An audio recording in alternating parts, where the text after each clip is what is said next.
Sveiki gyvi, atvykę į mūsų kasmetinį renginį. Pavadinimas irgi toks, matot, dežavų, iššūkiai ir galimybės švietimo bendruomeniai. Nežinau kaip jum, bet man toks jausmas irgi, kad švietimo bendruomenė yra susikaupę tikrai nemažai tokių problemų. Turbūt ir jūsų tas dalyvavimas gausus rodo kaip niekad, kad netilpo visi norintys, bet atsiprašom, didesnių salių nepavyko surasti. Tai tikrai šiandien pabandysim padiskutuoti ir tikrai džiaugiamės, kad turim diskusiją pačius svarbiausius švietime žmonės. Tai jūs, mokytojai, bet taip pat ir džiaugiamės, kad atvyko ministras Gintautas Jakštas. Taip pat jau mums labai gerai pažįstamas visų darbo grupių dėrybų koordinatorius, viceministras Ramūnas Skaudžius. Bet aišku, kaip ir visi mes, be komunikacijos specialistų irgi šiais laikais niekur, tai atvyko Agnė, ministro komunikacijos vadovė. Ir toliau mes jau pažįstame, bet pristatysiu, tai irgi diskusijai dalyvauja mano pavaduotoja Erika Lieputė-Stunžienė.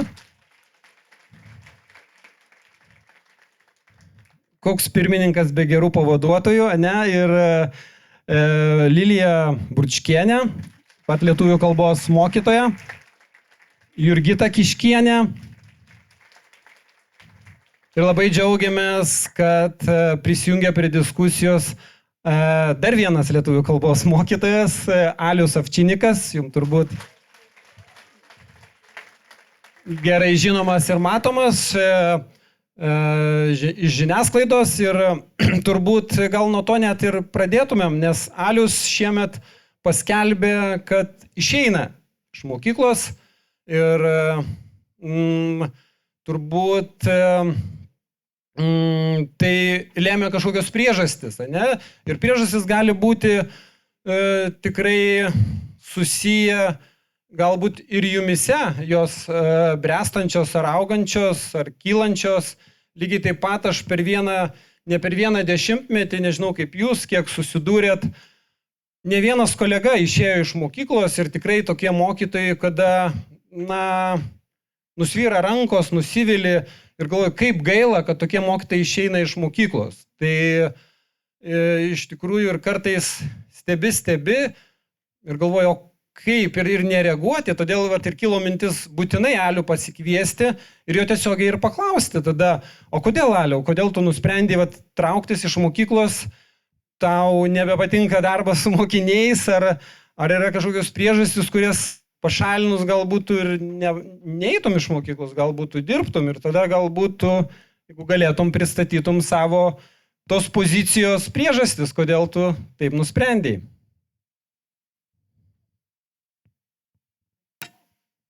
Sveiki. Tai tų priežasčių turbūt mes kiekvienas randam labai tą nesėkmingą dieną mokyklai, kada atrodo vieną dieną viskas sekasi gerai, bet vieną dieną ateini ir yra krūva iššūkių ir galvoji, ką aš čia veikiu ir kiek tų iššūkių gali tęstis. Ateini į mokyklą, atsidarai tamo dienyną ir ten yra ta ikonėlė prie žinučių ir pirmas dalykas, kas vėl? Ką vėl padariau, kodėl aš vėl kaltas, kur visa tai veda, kam šiandien mėnulio pilnatis, kam dar kitokia krizė ir taip toliau. Ir kodėl aš turiu už tai kentėti. Ir kiek kolegų lygiai taip pat irgi yra įsitempę, įsibaiminę, patiriantis vienokias ar kitokias smurto apraiškas ir taip toliau. Tai iš tikrųjų matai, kad mokytojai yra pavargę, yra patyrę įvairiausių traumų ir dažniausiai pačią sunkiausią akimirką yra paliekami vieni. Maždaug, tavo kiaulės, tavo pupos maždaug, bet darbus turėsi padaryti. Ir kai matai, kad kolegos, kurie dirba 30, 40 ir daugiau metų ir tiesiog bijo atsidaryti savo vieną iš pagrindinių darbo priemonių, elektroninį dienyną, vien dėl to, kad tai kelia daugybę iššūkių, emocinių ir kokia yra pamokos kokybė ir kur kreiptis pagalbos, kur tau durys yra atviros ir taip toliau, tai dažniausiai to dalyko ir atsakymo nerandi. Arba ieškai ieškai ir nieko nelieka. Ir šiais metais mūsų mokykla buvo paduota į teismą ir dėl tėvai paskundė, kad mokykla dirba ne visai kokybiškai galbūt, nes neįgyvendina visų lūkesčių, ko tėvai norėtų. Ir tada mokykla pradėjo ieškoti pagalbos, nes mes teisininko neturim ir kreipėmės į Vilniaus savivaldybę, kuri yra mūsų steigėja ir savivaldybės atsakymas buvo toks. Darykit viską, ko nori tėvai, svarbu, kad problema neiškiltų viešumon. Pagalbos negavom jokios. Tai tada supranti, kad jeigu mokykla kaip įstaiga yra paliekama viena, tai kokios pagalbos gali tikėtis vienas mokytojas. Vadinasi, tu sprendi pats, tu sėdi mokytojų kambarį, su mokytojais geri kavą, pasijuoki iš savęs, pasijuoki iš kito, paguodi tą, kas verkia ir tada vėl išeini į pamoką, grįžti, vėl 10 minučių paguodi vienas kitą, vėl randi atspirti tam tikrą ir vėl eini į tą pamoką. Tai ir kiek laiko tokia emocinė būklė, mus dar gali motyvuoti dirbti. Tai yra, aišku, emocinė įtampa viena iš priežasčių, kodėl žmonės išeina iš darbo ir kodėl aš išėjau iš darbo, nes kiek galima save tiek kankinti ir kai tu žinai, kad tu atiduodi visas jėgas, tikrai nemanau, kad yra mokytojų, kurie sąmoningai dirba blogai, nebent keršė mokyklai už ką nors, bet abejoju, ar tokių būna, gal vienas kitas žmogus pasitaiko ir taip toliau, bet tiesiog nukenčia tavo darbo kokybė. Tu tampi nelaimingas, jeigu tu esi nelaimingas, tu mokinius darai lygiai taip pat nelaimingus, tau darbas neteikia džiaugsmo. Ir aš ateinu į pamoką ir man gaila mokiniams pasakoti įdomius dalykus, nes aš tiesiog esu paliktas ant ledo, niekam manęs nereikia, niekas su manim nesiskaito, žodžiu, daryk, ką nori ir taip toliau. Ir aš tada supratau, kad aš mokiniams nieko daugiau gero duoti nebegaliu. Aš nebegaliu savo nieko duoti, nebegaliu mokiniams duoti ir ta emocinė įtampa, aišku, kad jinai priveikia iki tiek ir galvoju, kad aš galiu kankintis, bet aš negaliu kankinti mokinių. Vadinasi, aš turiu ieškoti kitų būdų, kaip kur tiksliau save padėti ir taip toliau. Antras momentas, kuris irgi yra, manau, vienas iš pačių svarbiausių, kad po darbo visą laiką turėdavau dar dirbti. Vedu 7 pamokas, jos baigėsi be 15:04, tada 15 minučių turiu poilsio ir tada sėdu ir vedu dar kokias 2-3 pamokas per dieną nuotoliniu būdu, tam, kad galėčiau sumokėti Vilniui būsto paskolą, mokesčius ir kad man dar liktų bent kiek nors pragyventi. Tai kai aš būdavo per savaitę vedu 40 pamokų, tai apie kokią darbo kokybę, apie kokį mano emocinį nervinį stabilumą galima kalbėti, kai aš tiesiog pradedu pats savęs neatpažinti. Amžinai piktas, pavargęs, neišsimiegojęs ir dabar galiausiai turiu įsitaisęs širdies hipertenzinę ligą vien dėl to, kad aš neturėjau kada išsimiegoti, kada pailsėti, savo padėti emociškai, fiziškai ir taip toliau. Ir niekad negalvojau, kad nuo kraujospūdžio vaistus pradėsiu gerti dar 35 metų nesulaukęs. Tai man kažkaip atrodė baisus dalykas ir aš kaip pradėdavau savo rytą su kraujospūdžio matavimo aparatu, tai tiesiog būdavo labai įdomi tokia patirtis, nes niekada to neturėjau. Tai aišku, jeigu finansiškai tas darbas būtų adekvačiai apmokamas, ne už 30 pamokų gauti 1500 eurų į rankas, bet turėti normalų, kaip sakot? Na tai čia turbūt gal nuo mokyklų ar nuo ko priklauso, bet tarkim dar plus auklėjamoji klasė, ten ir visi kiti niuansai, gėlių palaistymas, stalų paserviravimas, žodžiu, pabudėjimas koridoriui, pabudėjimas kitur, bet jeigu taip susirenki tų valandėlių, nes yra galimybė, nori tapti pastatų priežiūros specialistų dar šalia savo ugdomosios veiklos, tai tų alternatyvų yra, tik tai nežinau, ar mes pakankamai turim tiek laiko ir jėgų iš tikrųjų dirbti darbus, kurie su ugdomąja veikla tiesiogiai nesusiję. Aš dabar reikia paprašyčiau pakelti rankas, kiek iš jūsų atėjote į mokyklą dirbti ne dėl ugdomosios veiklos, tai nebent, gal jeigu yra ūkio dalies specialistų, gal jūs pakeltumėt ranką, bet šiaip tai mes visi atėjom dėl ugdymo į mokyklą. Ir kai tu turi ne dėl ugdymo draskytis, dėl tam tikrų veiklų, kitų, kurios tave lygiai taip pat išbalansuoja, tavo darbotvarkę sugriauna, tu išeikvoji energiją ne ten, kur reikia ir kur turėtum tą visą savo laiką, pastangas padėti, tai iš esmės, kas nukenčia? Vėlgi nukenčia mokiniai ir taip toliau.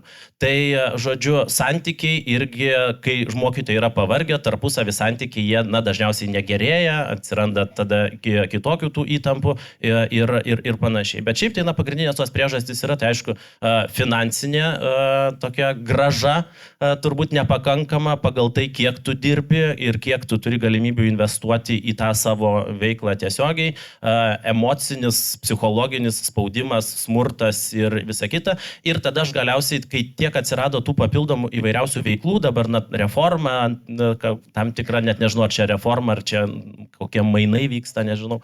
Tai ir tu pradedi dirbti tokius darbus bėgdamas. Turi truputėlį to padaryti, truputėlį ano padaryti, truputėlį trečią, ten padalyvauti, ten įkristi, ten ištraukti, ką nors dar, ten nubėgti, pasižiūrėti, pasimokyti, susirasti, padaryti ir taip toliau. Ir tu supranti, kad ilgalaikės tavo veiklos tokios ir nebelieka. Tu amžinai mokykloje kaišai tam tikras skylės, spragas, lipdai, klyjuoji ir taip toliau. O kai pasižiūri, tai kokia yra mano misija, ką aš turiu iš esmės kaip mokytojas padaryti ir kur aš kaip mokytojas tuos vaikus turiu vesti, jeigu iš esmės man nuosekliam darbui nelieka laiko, nes visą laiką 2 valandą turi prisijungti, nes UTA kokia nors vyksta, bet tavo pamokos yra iki 4. Tai ką man daryti? Ir tada prisijungi į UTA, tave fotografuoja, prie tavęs kabinasi, kodėl namų darbų nepadarėjai, jeigu nepadarėjai namų darbų, tai koks tu mokytojas, tai kaip tu pamokas vesi, kodėl tu nepasiruošiai, tave ten fotografuoja, 3 kartus per savaitę jungia, sėdi, ką iš to gauni, nieko dažniausiai ir taip toliau. Ir tada, ką aš čia veikiu? Kur tas mano mokinys nueis, jeigu aš dirbsiu tokius padienius darbus, arba tiesiog, vietoj pamokų tiesioginio to laiko, galima ten skirti, žodžiu, tą savo energiją kažkokiems ne visai reikšmingiams tiems dalykams. Tai iš tikrųjų tas disbalansas toksai, kai tu tampi pasiklydęs ir nebežinai nei kur ką veikti, nei ką daryti, nei kur aš einu, nei kur tie mokiniai eina, tai tiesiog jisai išveda iš pusiausvyros ir tada lieki tokio kvailelio vietoj ir galvoji, tik palauk, tai ar aš mokytojas, ar aš nemokytojas, ar aš čia tam tikrų švietimo spragų kaišytojas. Ir tas prasmės pojūtis, jisai irgi tiesiog mane pribloškė ir aš galvoju, kad gana tyčiotis iš savęs, gana tyčiotis iš vaikų ir tiesiog tegul tada dirba tie specialistai, tie strategai, kurie sugalvojo arba yra atsakingi už tą tokį mūsų visos švietimo sistemos strategavimą.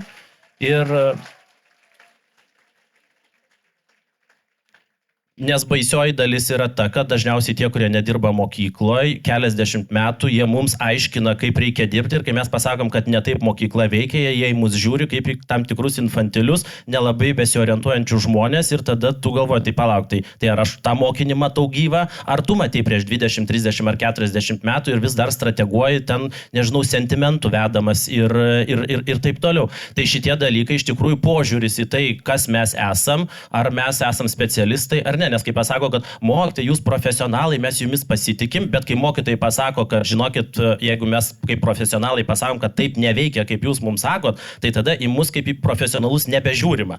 Tai kada mes esam naudingi, tai tada mes profesionalai, o kai mes nenaudingi, tai mes infantilus. Tai tas toksai dviprasmiškas ir dviveidiškas požiūris, tai aišku, tikrai nekelia mums nei savaiminio prestižo, nei vertės pojūčio mums neprideda, nieko ir tiesiog tu galvoji, tai kas aš esu, kur aš einu, ką aš turiu padaryti ir panašiai.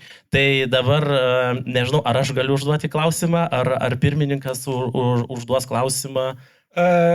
Manau, kad galim ir taip, bet turbūt mokytojo kasdienybė geriau nei nupasako Alius, mes geriau nebūtumėm visi ir perteikę, ne? Tai iš tikrai, jeigu norėtum užduoti klausimą, ar duokim tiesiog ministrui sureaguoti ir tiesiog klausimą. Tai salė norėtų tavo Aliau klausimo, tai tu gal tada ir po savo sureaguotum su klausimu. Ne, tai mano klausimas yra tiesiog labai, labai paprastas. Na, čia ta visa prestižo savoka visi jau žino ir kiekvienas supranta jos turinį į savo patirtį atsirėmęs, bet iš tikrųjų, kokia yra šios vyriausybės galbūt ir ateinančių galbūt valdininkų numatyta strategija iš esmės, tai kada į mokytoją bus žiūrima kaip tikrai į profesionalą ir kada mes turėsim apčiuopiamą išraišką to profesionalumo, bet netariamą tam tikrą lozungais paremtą keistą komunikacinę strategiją.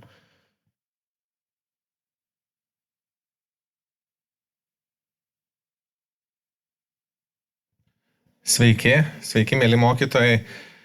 Pirmą kartą esu šitam formate, suprantu, jis vyksta kasmet, iš tikrųjų smagu matyti jūsų pasirengimą ir nusiteikimą naujiems mokslo metams, matyti šviesius, pailsėjusius, besišypsančius veidus, bet kartu ir suprantant jūsų problemas. Tai iš tikrųjų, ką Alius įvardijo, suprantama, labai rezonuoja visų jūsų kasdienybėje. Aišku, čia yra ta tamsioji pusė, matyt, daugelis darbų turi ir šviesią, ir tamsiąją pusę.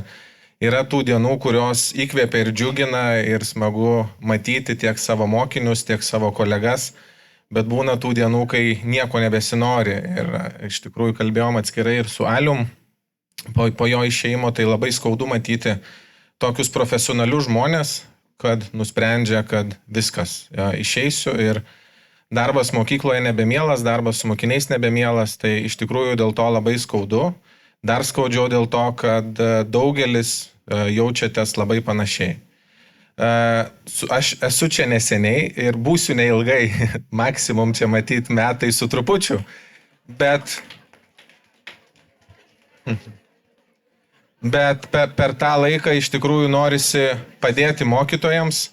Pagrindinis mūsų tikslas, ką užsibrėžėm, tai yra gerinti sąlygas pedagogams ir tą įsiklausimą turėti. Iš tikrųjų, pats matau ir ministerijoje, ką čia ir įvardijo Alius, ar tai būtų švietimo agentūra ar ministerijoje, yra to užsisėdėjimo ir strategavimo sprendimų prieimime, įtraukiant, kaip mes sakom, tuos usual suspects, kurie nuolat dalyvauja įvairiose darbo grupėse, sprendžia, diskutuoja. Bet mokytojų bendruomenė yra virš 40 000, o matom diskutuojančius tuos pačius, kur galim ant rankos pirštų suskaičiuoti.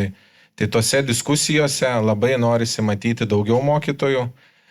Ir ką mes planuojam, tai aišku dabar buvo vasara, nesinori trukdyti mokytojų, bet kai važinėsim po mokyklas nuo rugsėjo, norėsis išgirsti mokytojus ir jų pasiūlymus. Aišku, matome problemas, jos jau įsisavintos, sakyčiau, bet kaip jas spręsti, tai tikrai nesinori, kad tie sprendimai būtų tik tai mūsų strategų, kurie galbūt jau ir keliasdešimt metų nebuvę mokyklai.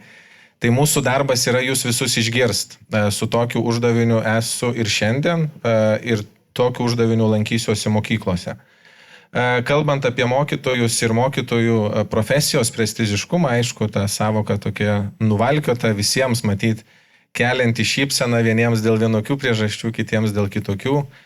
Man gana iliustratyvų yra apklausos, kur mokytojai patys vertina savo profesiją kaip labai svarbę, reikalingą, kuriančią didžiulę vertę, taip pat vertina ir visuomenė. Tačiau, kur yra didžiausia, sakyčiau, problema, kad mokytojai nemano, kad visuomenė taip vertina. Ir visuomenė, pradedant matyti ir nuo mūsų ministerijos, tačiau einant ir į plačią visuomenę, matyti ne iki galo sugebam išreikšti, kiek mums svarbi yra mokytojų profesija ir kiekvienas mokytojas. Tai mes tą turime smarkiai pakeisti. Kai kalbame apie daugybę kitų profesijų, tai turime kažkokias hierarchinės dažnai struktūras, ar ten matricinės, ar kokios bebūtų, bet yra kažkas, kas duoda tiesioginį grįžtamą į ryšį, metiniai, pusmetiniai pokalbiai, keliamos užduotis asmeninės, įvertinama kaip sekėsi, pasikalbama ir taip toliau. Tačiau mokytojas grįžtamą į ryšį daugiausia gali gauti iš mokinių.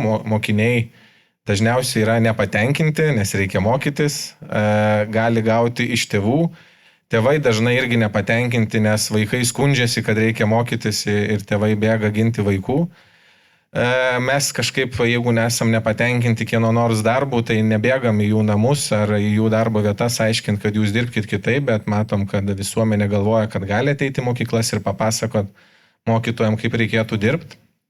Kai kalbam bendrai apie visuomenę, žiniasklaidą, matom dažnai prisimenama per mokytojų dieną, koks mokytojas svarbus, pasveikinti, parašyti savo Facebook'o postus, kaip mane suformavo mokytojas ir kaip už tai esu dėkingas, bet visus likusius metus kažkaip pamirštama, kad tai, ką pasiekiau, ar nežinau, gavau paaukštinimą, ar sėkmingą gyvenimą susikūriau, ar dar ką nors, tai be tų pagrindų, kuriuos suformavo mokytojai, kažin kaip būtų gyvenime pasisekę.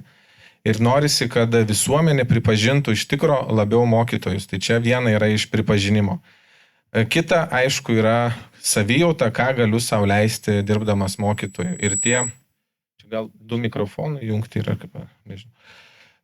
Ką galiu sau leisti dirbdamas kaip mokytoju ir keliami jūsų tikslai profesinės sąjungos iš tikrųjų yra tokie, apie kuriuos ir norisi kalbėti. Tai yra kryptis, kuri, manau, yra labai svarbi. Kai kalbame apie tai, kiek vienas mokytojas turi pamokų per savaitę, kai kalbame apie tai, kiek klasėje yra vaikų ir apie tai, kiek uždirbama, tai skaičiau, čia yra tokios 3 pagrindiniai trikampio kampai, apie kuriuos turime kiekvieną ir šlifuoti, ir žiūrėti. Bet dažnai atsiremiam į finansus ir galimybės. Tai, ką norėtųsi padaryti, dažnai nepavyksta iš karto. Tada galvojam, strateguokim į priekį, žiūrėkim, ministerijoje čia vadovybė vidutiniškai išbūna 2 metus, kiek prisistrateguoja, tada, sakom, kiti gyvendins, kiti pradeda iš naujo strateguoti, kiti vėl ir taip ir nieko ir nesibaigia. Kas yra džiugu įvykę, tai yra nacionalinis susitarimas dėl švietimo politinių partijų. Ar ten turinys yra iki galo geras? Manau, kad ne. Ar viskas yra, ko reikėtų? Taip pat manau, kad ne. Bet pats formatas tai yra labai sveikintinas. Ir kalbėjom ir su profesinės sąjungos pirmininku Navicku, kad reikėtų mums pagalvoti, kaip galėtume tai, kas yra išties svarbu mokytojam, sudėti į nacionalinį susitarimą. Kad, kaip sakiau, matyt, ilgai nebūsiu, kad tai, kas yra svarbu, būtų sudėliota, kol aš esu, ir galėtume tai įtraukti į nacionalinį susitarimą, kad ir kas bebūtų, nepradėtų vėl nuo diskusijų, ko galbūt čia reikėtų, kurie kryptimi eisim ir vėl pasakot naujiem tą patį, jums spėjau jau ir atsibodo tą patį aiškinti, bet kad galėtų būti jau kalba apie įgyvendinimą. Tai reikėtų susidėlioti ir planus, kaip mes galėtume pasiekti tiek mažesnės klasės, tiek galėtų turėti krūvį mažesnį ir gautų atlyginimą, kuris nereikėtų spėlioti, ar čia galėsiu išgyventi, ar turėsiu tą, ar neturėsiu, kad turėtume stabilumą, nereikėtų spalio mėnesį sužinoti, kokį visgi atlyginimą gausiu šiais mokslo metais, nes kaip suskirstė pamokas, kokių pridėjo, papildomų nepridėjo, sužinau vėliausiai. Tai tuos dalykus mums būtina sutvarkyti ir mes tai labai stengsimės. Tai tiek būtų gal įžangai. Ačiū.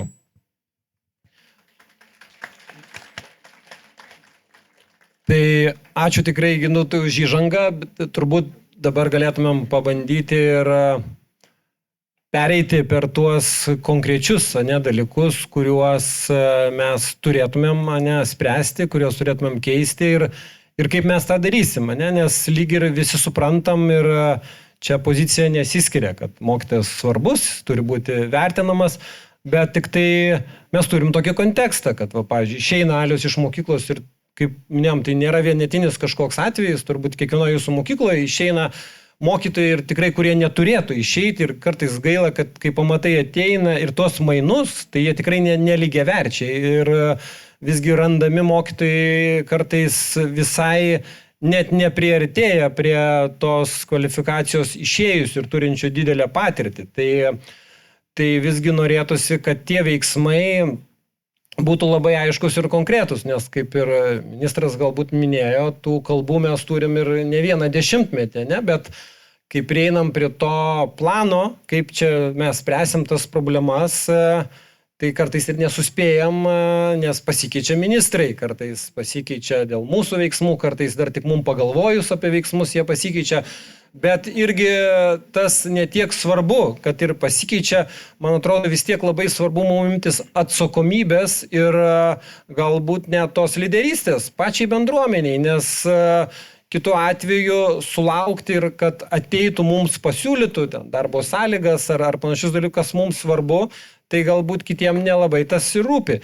Tai galbūt dabar Lilija galėtų pereiti prie atnaujintų programų, kurios irgi yra svarbios ir kiti dalykai, kurie irgi lemia tam tikrą mūsų darbo sąlygų ir galbūt emocinės įtampos, kartais, nes Alius nemažai minėjo būtent apie tą emocinę įtampą, kuri turbūt kaip maži lašeliai ir grūdeliai kaupėsi į tą bendrą maišą, kuris prislėgia mūsų pečius ir paskui turbūt tai priverčia mus tos naštos nebenešti ir nusimesti. Tai visgi turbūt turim neleisti mes ir gerbti turim save, kad tos naštos nesukrautų tokios, kurios nepanešam. Tai Lilija turbūt jau pasiruošė, tai prašau Lilijai.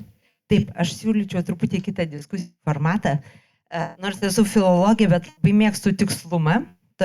Aš iš pradžių pristatysiu potemes, tam tikrus aspektus. Vien apie atnaujintą ugdymo turinį ir tarpinius patikrinimus mes galėtume turbūt diskutuoti ne vieną parą, o turime labai nedaug laiko.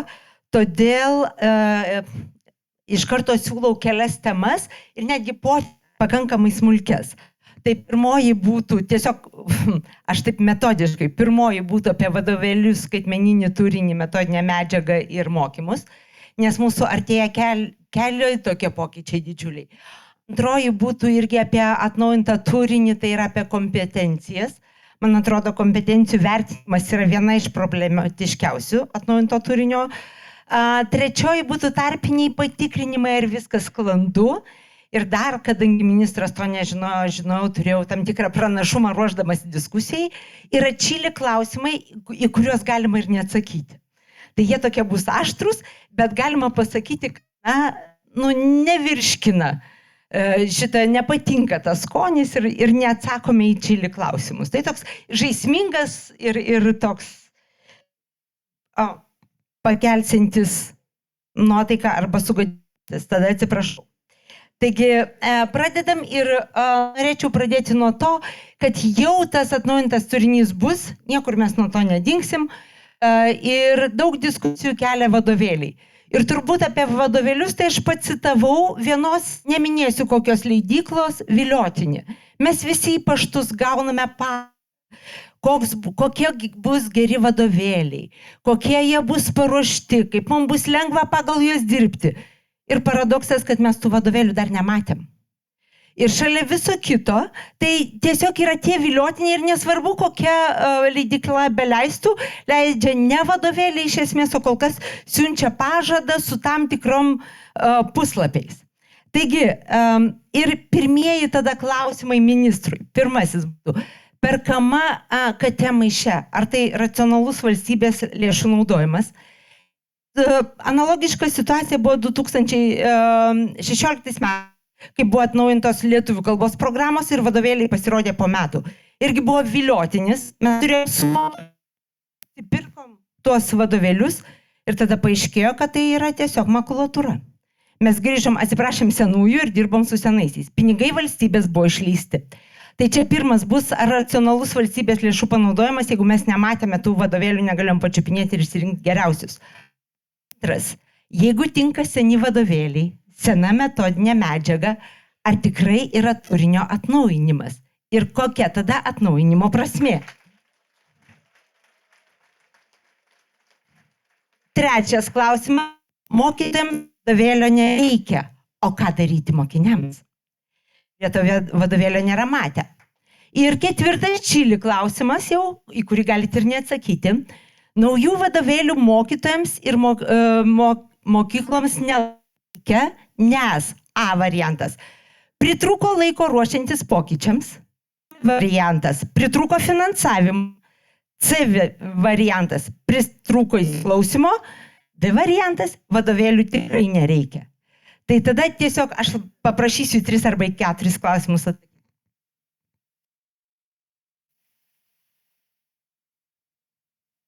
Jaučiuosi iš tikro, kaip grįžęs į mokyklą, atsakinėti prie lentos,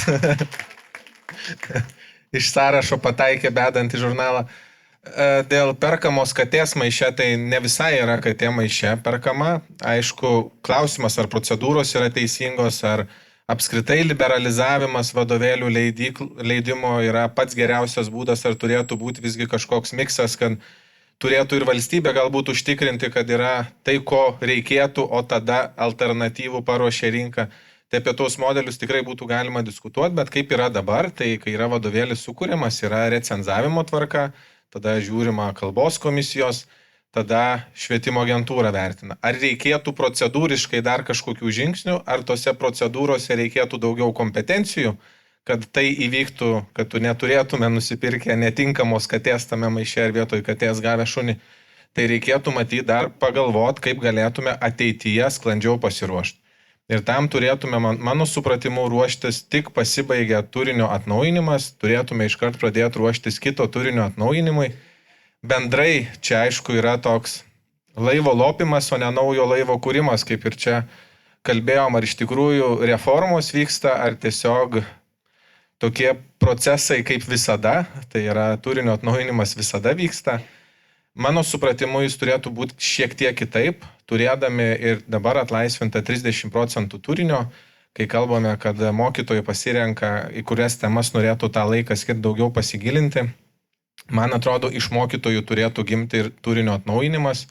Pavyzdžiui, skiriant tą laiką, pasitelkiant mokytojų, duodant kažkokį projektą, papildomą finansavimą, pabandykit kažkokias naujas temas ir tada gaunant grįžtamą į ryšį, kaip vaikai reagavo, ar pažiūrėjom, ar išmoko kažką naujo, ar buvo naudinga ir tada jau dėti į masinį reiškinį, kai jau išbandė kažkokie mokytojai, kurie būtų tos temos lyderiai ir vedliai. Dabar iš ties atrodo sukūriama yra kažkokioj grupiai, tikiu, kad ten stengiamasi įtraukti mokytojus, ekspertus, dalykininkų asociacijas, bet nesu tikras, ar iš tikrųjų pasiekiamas geriausias turinys ir ar tai, kas teoriškai atrodė, kad veiks, paskui suveikia praktikoje. Tai tas procesas, man atrodo, tikrai yra tobulintinas, bet kaip ir pristatymo pradžioj sakėt, traukinys nuvažiavęs yra klausimas, ką mes iš jo išmokstam ir kaip atnaujinam procesą, kad tema iš čia nebūtų perkama ir apskritai atnaujinamas turinys, kad ne tai vadovėliai būtų katema iš čia, bet galbūt kai kuriais atvejais ir atnaujintas turinys yra katema iš čia, nes jis nėra išbandytas, tai mano supratimu turėjo tą išbandymo procesą tobulinti. Jeigu seni vadovėliai, ar iš tikrųjų yra atnaujintas turinys, tai vadovėliai matyti nėra taip, kad tiktų visoms temoms. Jeigu atsiranda nauja tema, tai tai temai, jeigu nebuvo vadovėlyje, tai ir netiks, tam reikalinga papildoma medžiaga. Bet kai kuriais atvejais yra siekiama, pavyzdžiui, ir toj pačioj lietuvių kalboje, literatūroje siekiama atlaisvinti, kad būtų daugiau pasirinkimo laisvės pačiam mokytojui, kad nėra privalomų autorių sąrašas, o yra sąrašas, iš kurio yra pasirenkamas tam tikras kiekis autorių. Tai yra tam tikri atlaisvinimai, kur teoriškai, jeigu darytų tokius pat pasirinkimus kaip senoj programoje, galėtų daryti viską kaip su sena. Jeigu nori, gali pasirinkti ir kitus ir padaryti pokyčių. Pokyčiai iš tikrųjų priklauso nuo pačių mokytojų, o ne tai, kas būtų. Nežinau, gal čia mikrofoną turim geresnį, ar neturėsim. Trukinėja kažkaip jau ryšys. Pirmininkas turi savo geriausią turbūt pasiėmę. Trečias klausimas. Mokytojams vadovėlio nereikia, o kaip su mokiniais. Mokiniams reikia matyti tokios medžiagos, kaip pasirenka mokytojas. Ir iš tikrųjų mokytojas veda klasę ir mes galim galvoti, kad priruošim tvarkų, prirašysim instrukcijų ir nuo to kažkas pasikeis, bet viskas priklausys nuo mokytojo. Ir man pačiam mokantis, tai buvo mokytojų, kur nėra vadovėlių ir yra puikiai išdėstomas turinys ir jo nesineši ir namie jo nereikia, bet yra kitokia metodinė medžiaga, parinkta mokytojo, kai yra vadovėlis, bet mokytojas tada siekia išeiti vadovėlį, o ne išmokyti mokinį, būna ir tokių atvejų. Tai ne nuo vadovėlio priklauso, viskas priklauso nuo mokytojo. Mes galim turėti puikius vadovėlius, bet jeigu mokytojas bus nusivylęs ir nebenorės mokyti mokinių, tai matyt nieko neišspausim. bet manau, kad mokytojai gali ir be vadovėlio, o mokiniams reikalinga, aišku, metodinė medžiaga, ar tai bus vadovėlio, ar kitokiu formatu. Aišku, vadovėlis tai ir viena patogiausių priemonių. Dėl pasirinkimo A, B, C, D, tai matyt visur. Visi yra teisingi variantai, gal išskyrus tą D variantą, kad visada visko pritrūksta, ir laiko pritrūksta, ir finansavimo pritrūksta, ir įsiklausimo pritrūksta. Tai aš sakyčiau, kad visi yra tie atsakymai teisingi. Klausimas, kiek to pritrūko ir jeigu kiek reikėtų laiko, kad jau ir pinigų, ir įsiklausimo, kad jau būtų nepritrūkę. Bet tų pritrūkimų, manau, kad čia yra visur jų nutikę. Ačiū labai už atsakymus. Tai aš trumpai norėčiau irgi, ir ministras paminėjo, kad svarbiausia mokytojas, tai Alius norėtų replikuoti trumpai. Aš kadangi lituanistas, tai man visą laiką lituanistas turi... Pasistengsiu truputėlį gal kaip nors arčiau laikyti. Tai iš tikrųjų su lituanistika yra nežmoniškai didelė bėda, vien dėl to, kad nors yra laisvės be galo daug, pasirinkimo galimybių yra daug, bet pavyzdžiui, viena knyga išleista paskutinį kartą lietuvių kalba 1946 metais. Kiek tokių egzempliorių pavyks rasti? Kita knyga išleista 1957 metais. Vilniui pavyko rasti tik tai per privačius išteklius, fondus, žodžiu, tas knygas skaityti. Užsienio literatūros yra daug įtraukta, Vilniuje vos kelios knygos yra, o apie kritinę medžiagą mes iš viso nekalbam. Nei apie Mopasaną normaliai rasi kritikos, nei apie Ibseną, apie ten kokią nors Šimborską, Voltą Vitmeną ir taip toliau. Iš viso nieko nėra. Tai ta laisvė teoriškai egzistuoja, praktiškai dirbti mes neturim nei pirminio šaltinio, nei antrinio šaltinio, nei kritinės medžiagos ir vadinasi mes liekam su senu turiniu, su senais vadovėliais ir ta laisvė, kuri čia yra mums, taip deklaruojama viešai, iš tikrųjų yra tik tai dar viena butaforija.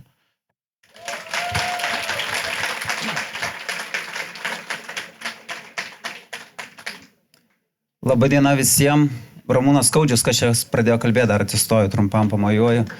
Tai, kad matytumėt, tai aš irgi trumpai norėčiau sureaguoti. Alius buvo irgi tarp atnaujintųjų programos ir jisai puikiai tą viską žino. Ir man atrodo, kartais labai svarbu ir kitą dalyką suprasti, kad ne viskas ateina iš karto. Kartais yra kur kas svarbiau sudaryti galimybę. Taip, galima aš truputėlį toj pabaigsiu. Taip, tai, kad tikrai, man atrodo, labai svarbu visų pirma sudaryti galimybę, visų antra dėti visas pasangas, ką Alius sako, kad tos metodinės medžiagos atsirastų ir jinai būtų. Kada buvo atnaujinama programa, tikrai, manau, Alius patvirtins, nebuvo žadama ir sakoma, kad už pusės metų bus visi vadovėliai, bus visa literatūra iš viso to sąrašo, kas yra įterpiama. Ir šitoj vietoj, man atrodo, tikrai yra svarbu, kad tikrai siekti tų dalykų, kad jisai atsirastų. Mokytojams lietuvių kalbos ir literatūros, manau, puikiai pažįstamas yra šaltiniai.lt ar šaltiniai.info, dabar aš tiksliai nebepasakysiu, bet kur tikrai nemažai šaltinių tų yra kai kurios privačios iniciatyvos, kur irgi yra tam tikri surinkti.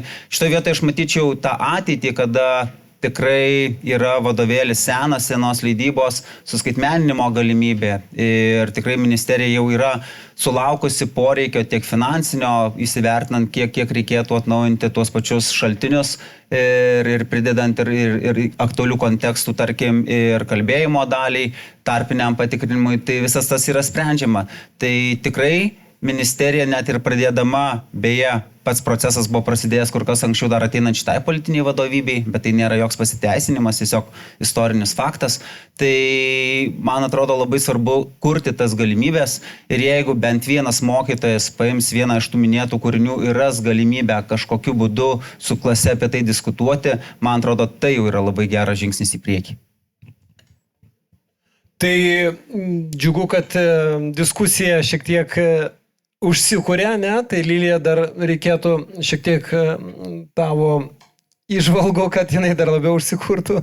Gerai, aš gal pereisiu prie kito aspekto apie skaitmeninį turinį, metodinę medžiagą, mokymus ir panašiai.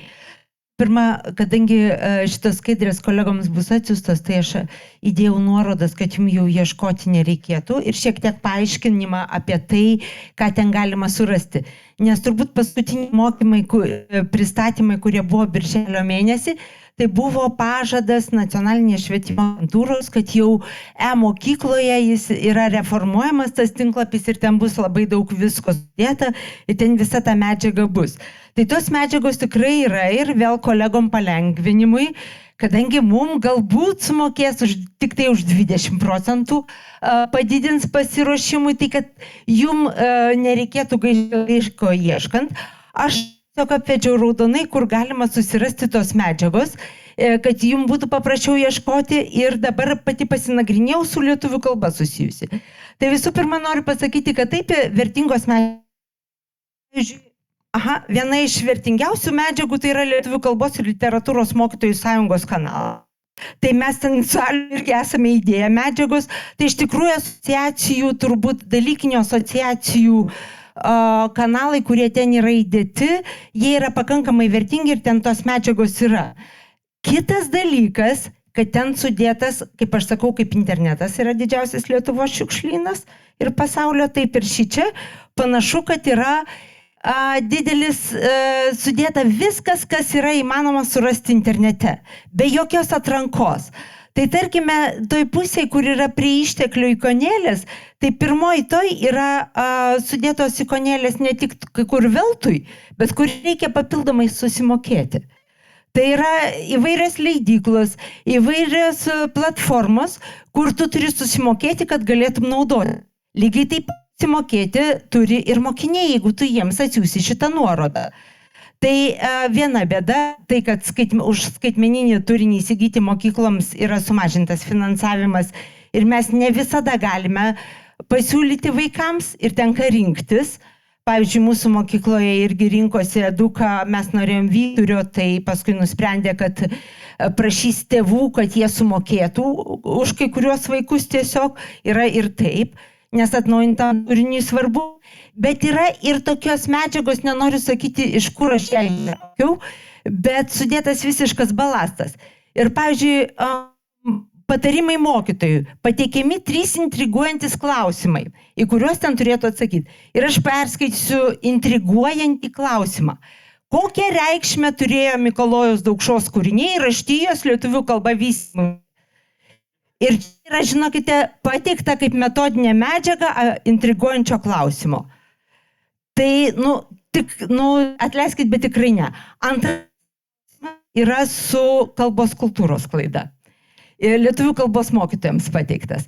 Tai aš čia tiesiog iliustruoju, aš galėjau daug pasirausti ir paieškoti, bet kaip pavyzdžiai, kad balasto yra labai daug. Tai yra nesusisteminta, yra kokybiškos medžiagos, yra nekokybiškos ir tą kiekvieną ikonėlę tu turi atsiversti, tu turi ieškoti, tu turi žiūrėti, ar to lygio. Aš manau, kad tai turi atlikti vietoj mūsų. Tas pats su planais ir mokymais. Yra 2 pavyzdžiai planų pateikti, nes irgi nacionalinė švietimo agentūra pristato, kad mokytojams paruošti planai pagal atnaujintas gali imti ir dirbti. Aš suprantu, kad rekomendaciniai. Bet šitas pirmasis planas akivaizdu, kad yra tik taip, jisai niekaip mokytojas tokį planą jam administracija nepatvirtins. Antrasis planas lyg ir geresnis. Šitai vietoj aš dar prikipčiau, galėjo vis dėlto vienodinti. Suvienodinti planų grafus ir tada būtų.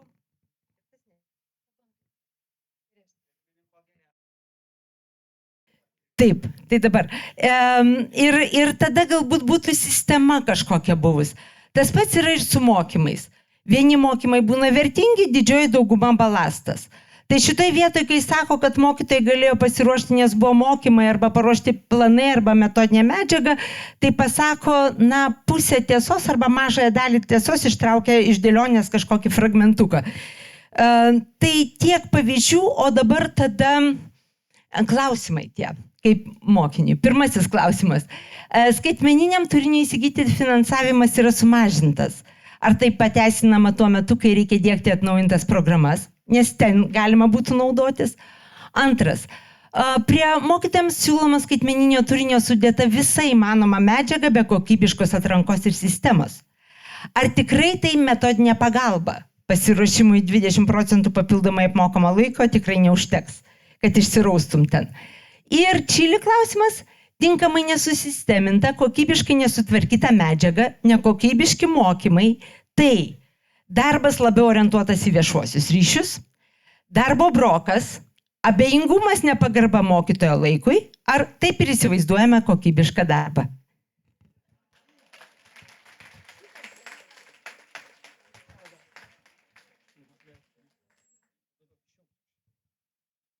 Tai pirmiausia, noriu padėkoti patiems mokytojams ir dalykininkų asociacijoms, kurios, aišku, prisidėjo ir prie atnaujinto ugdymo turinio, taip pat ir pasiruošimo, kad būtų pateikta ir metodinė medžiaga. Suprantam, kad ministerijoje ar švietimo agentūroje nėra dalykininkų mokytojų, kurie dirbtų su turiniu, kurie jį iš esmės suprastų, kad nėra žmonių, kurie dar dirbtų mokykloje ir galėtų turinį paruošti. Tai tiek švietimo agentūros, ministerijos funkcija realiai yra koordinuoti tą procesą, kad jis būtų sklandus. Ar jis sklandus? Tai matyti ne iki galo. Bet kartu visa medžiaga, kuri yra sudėta, tai nėra, kad ją ruošia ministerija ir švietimo agentūra. Ją ruošia patys mokytojai didžiąją dalim. Ar tai yra sistema, dabar žiūriu gal neišėlės į antrąjį klausimą, kad ta medžiaga nėra iki galo susisteminta, aš pats ieškojau ten, naršiau, žiūrėjau pagal dalykus, kaip atrast, tai prie kai kurių dalykų iš tikrųjų yra koks 100 nuorodų sudėta ir gali ieškoti ir kažkas gal bus gero, kažkas ne.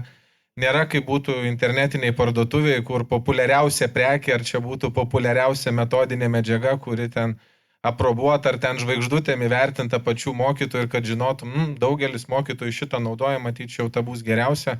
Bet jeigu man to neužtenka, pasieškosiu gal kažkur apačioj ko nors gero, kiti nepamatė. O čia yra viskas tiesiog pagal laiką, kada sudėta ir to, kur, nuo ko reikėtų pradėti, nėra iki galo aišku. Tai sistema yra atnaujinta, paleista, bet nemanau, kad iki galo gera ir tos pastabos, kurias sakot, tikrai yra labai teisingos ir apie tai kalbėsim, kad sistema būtų patogesnė. Visko iškart padaryti vienu metu, aišku, suprantat, kiek ir yra problemų, kiek yra žmonių tada dirbančių, tas problemas sprendžiant, tai visko iškart nepavyksta, bet tą tikrai reikia būtinai spręsti. Dėl skaitmeniniam turiniu įsigyti mažinamų lėšų, tai žinau, kad jos buvo sumažintos, nemanau, kad tai yra teisinga. Mano žiniomis buvo sumažinta tam, kad tos lėšos buvo skiriamos mokytojų atlyginimams, bet sumažinti... Ne, tikrai nesat, girdžiu šaukėt patys kalti, tai ne, tai yra priimtas buvo toks sprendimas, nežinau, nedalyvau to sprendimo priimime, nemanau, kad yra teisinga, kad buvo sumažinta, jeigu dar žiūrėsime pagrindinės priemonės skaitmeninės, tai viena prenumerata realiai ir suvalgo visas tas skaitmeninės lėšas ir kažkokiam dar eksperimentavimui, pasirinkimui kitų, išbandymui, pažiūrėjimui, gal kažkas veiks, prasimuš, gal kažkokia iki šiol nematyta skaitmeninė priemonė, bet ją panaudosim ir tai taps populiaria, tai tam nėra dabar. Tai suprantu, kad tai nėra teisinga ir nemanau, kad tą reikėjo padaryti, bet toks sprendimas buvo.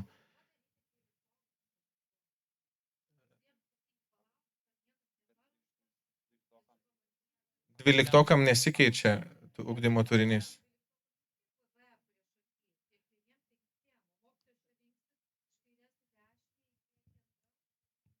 Tai yra paruoštos ir visos užduotis, visų dalykų yra užduočių bandomieji, tiek tarpinių, tiek galutinių egzaminų užduočių bandymai yra. Tada metodinė medžiaga asociacijos ruošia bus iki vasaros pabaigos. Norėtųsi, aišku, kad anksčiau būtų, bet aš nenupiešiu jų anksčiau, negu buvo suplanuota, pasirašytos sutartys ir su asociacijom, kada bus paruošta. Tada trečias klausimas, tinkamai. Tai aišku, kad jeigu nėra tinkamai, tai yra išskubėjimo. Tai suprantam, kad buvo suplanuotas ugdymo turinio atnaujinimas, vyko procesai kaip vyko ir nemanau, kad tinkamo susisteminimą galėtų padaryti patys švietimo agentūros, pavyzdžiui, darbuotojai. Tai galėtų tik tai mokytojai, bet suprantam, vasarą norisi, kad mokytojai atostogautų. mokslo metais, kaip ir Alius įvardėjo, norisi, kad mokytojai dirbtų savo tiesioginį darbą, o ne sistemintų kažkokias medžiagas. Bet kartu suprantam, kad be pačių mokymų niekas to ir nesugebės padaryti. Dabar, pavyzdžiui, yra ir dėl matematikos turinio atnaujinimo, yra problemų atrasti, koks mokytojas pasiryštų padaryti medžiagą, padėti kitiems mokytojams, kad būtų paruošti variantai, ką galėtų atsiremti, nes tiesiog nesinori mokytojams to imtis. Tai bet be jūsų, be to bendruomeniškumo ir siekio, man pačiam reikės pasiruošiu, pasidalinsiu su kitais, už tai dar gausiu papildomai lėšų, tai norėtųsi to įsitraukimo ir suprantu, kad yra daugiau, čia yra toks extra mile, kurį reikia nueiti, bet be jūsų, niekas kitas jo nenueis, nes niekas kitas neturi kompetencijų tam padaryti. Tai gerai, turbūt jums irgi diskusijai kyla klausimų, vieną iš jų irgi tam norėtų iš karto reaguoti. Iš tikrųjų, beklausant, aš lygiai taip pačiai, kaip ir Alius, kaip ir Lilija, mokau, 28 pamokas turėjau ir mano kolega geriausias išeina anglistas iš darbo lygiai dėl tų pačių priežasčių, perdegimas. Manęs prašė šiais metais dirbti 28 pamokas, atsisakiau, tiesiog nepavežu, arba aš išeinu irgi iš darbo. Tai man klausimas toks, tai kodėl taip skubama, jeigu mes sakom, neskubėkit, mažiau yra daugiau, per daug reformų vienu metu vyksta. Pats pripažįstat, girdit, turbūt vis tiek kartu dirbat su kolektyvu, ne vienas dabar, tai kam skubėti? Mes nepasiruošę.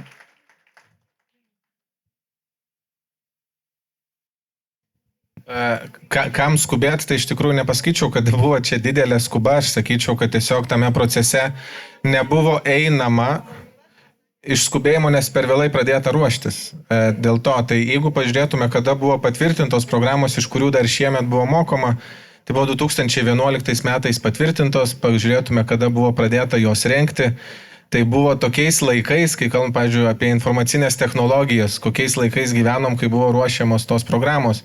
Tai neatnaujint turinio negalim, bet tas procesas, kaip ir pirmam pasisakymui minėjau, man atrodo, jis iš esmės nėra teisingas, kai yra kažkokioj darbo grupė ar kur nors ruošiama par to, kad būtų dabar atsinaujino turinys, 30% laisvė, kalbam su mokytojais, kurie norėtumėt pabandyti kažką naujo, tada žiūrim, kas iš tų pabandymų pasiteisinimą, ką reikėtų traukti jau visiems kaip privaloma ir tiesiog iš esmės keisti procesą. Tie pokyčiai, kurie buvo, jie reikalingi, negalim likti prie senojo turinio, bet kartu, tai jeigu yra atlaisvinimas, tai kaip ir viceministras pasisakė, kad klausimas, ar pirmą turime suteikti galimybę rinktis, ar iš pradžių turime, kad atsirastų visas meniu. Jeigu, nežinau, žiūrėtume restorane, jeigu visiems privalomai turit valgyti pirmą patiekalą, kiek restoranų siūlys dar antrą, trečią ir ketvirtą. Jeigu nėra pasirinkimo, turit būtinai imti tik tai pirmąjį visi. Bet jeigu sakom, galėsit rinktis iš viso meniu, tai tada ir pradeda tas meniu keistis, pradeda atsirasti ir medžiaga ir taip toliau. Tai kaip su lietuvių kalbos ir literatūros, tai pirmai vyksta atlaisvinimas ir tada turi atsirasti papildoma medžiaga. Jeigu nenorima dirbti su kitokiais kūriniais, pavyzdžiui, su tais pačiais autoriais, tai niekas netrukdo, nenorėsi ir liksi prie to paties, nes senasis ugdymo turinys vykdomas tenkins atnaujintą ugdymo programą, bet kartu, jeigu norėsiu padaryti kažką kitaip, tai turėsiu laisvę tai padaryti. Ką suteiktų atidėjimas, juolab, kad teisėtų lūkesčių krūvai žmonių pažeidimo ir mes visi čia neišliptume iš teisinio ginčų, tai tiesiog nėra pasirinkimo. Jūs turbūt suprantat, kad aš pradėjau darbą Liepos mėnesį ir negaliu jokių atšaukimų šito atnaujinto ugdymo turinio padaryti arba tarpinių vertinimų, nes nebėra senųjų programų ir jeigu mes sakysim, kad turit grįžti prie senųjų, tai bus negrįžimas, o sustabdymas, tai bus dar naujos programos, kurios neišdiskutuotos, kurios bus naujai pertvirtintos tiesiog su seniausiu turiniu. Tai tiesiog nėra tokio varianto. Gerbiamas ministrė, jūs ką tik paminėjot, kad bus pažeisti teisėti lūkesčiai. Galite vardinti, kieno bus pažeisti teisėti lūkesčiai? Bus pažeisti pirmiausia mokinių ir aišku mokytojų, kurie yra pasiruošę atnaujintam ugdymo turiniui. Jeigu aš esu naujas mokytojas, pirmą kartą startuoju mokykloje nuo rugsėjo 1 ir aš ruošiausi atnaujintam ugdymo turinio, programos galioja jau metus laiko, ruošiausi, ateinu į mokyklą ir tada sako, ne, visgi bus senasis ugdymo turinys. Čia turbūt reaguoja, kad daugiau mokytojų išeina negu ateina. Tai, bet nesvarbu, tai Ramūnas norėtų reaguoti. Atsiprašau, ar galėtumėt pasakyti, kad tai gali ruoštis jaunas mokytojas? Nes jaunas mokytojas dirbo nuo ryto iki vakaro. Jeigu jūs manote, kad pamokai pasiruošti nereikia, tai man labai sunku įsivaizduoti, kad jūs apskritai suprantate, ką daro mokytojas mokykloje.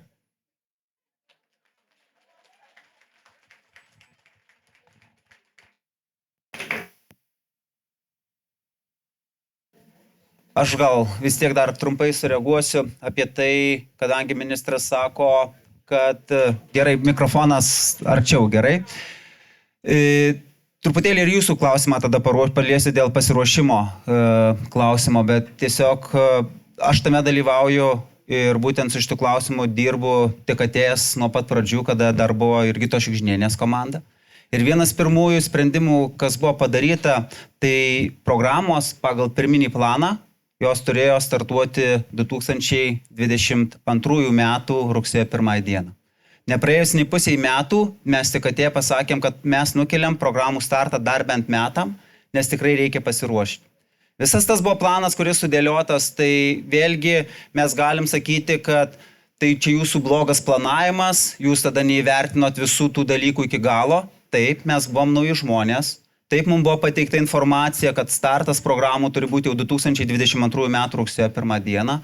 Buvo pasakyta, kad yra numatyti tokie finansai, jau dirba tokios komandos, jau sudarytos tokios atnaujintų grupės, tai tu ateini ir gauni situaciją, kurią tu jau turi. Aš tikrai neslėpsiu, buvo pamąstymų tokių apskritai.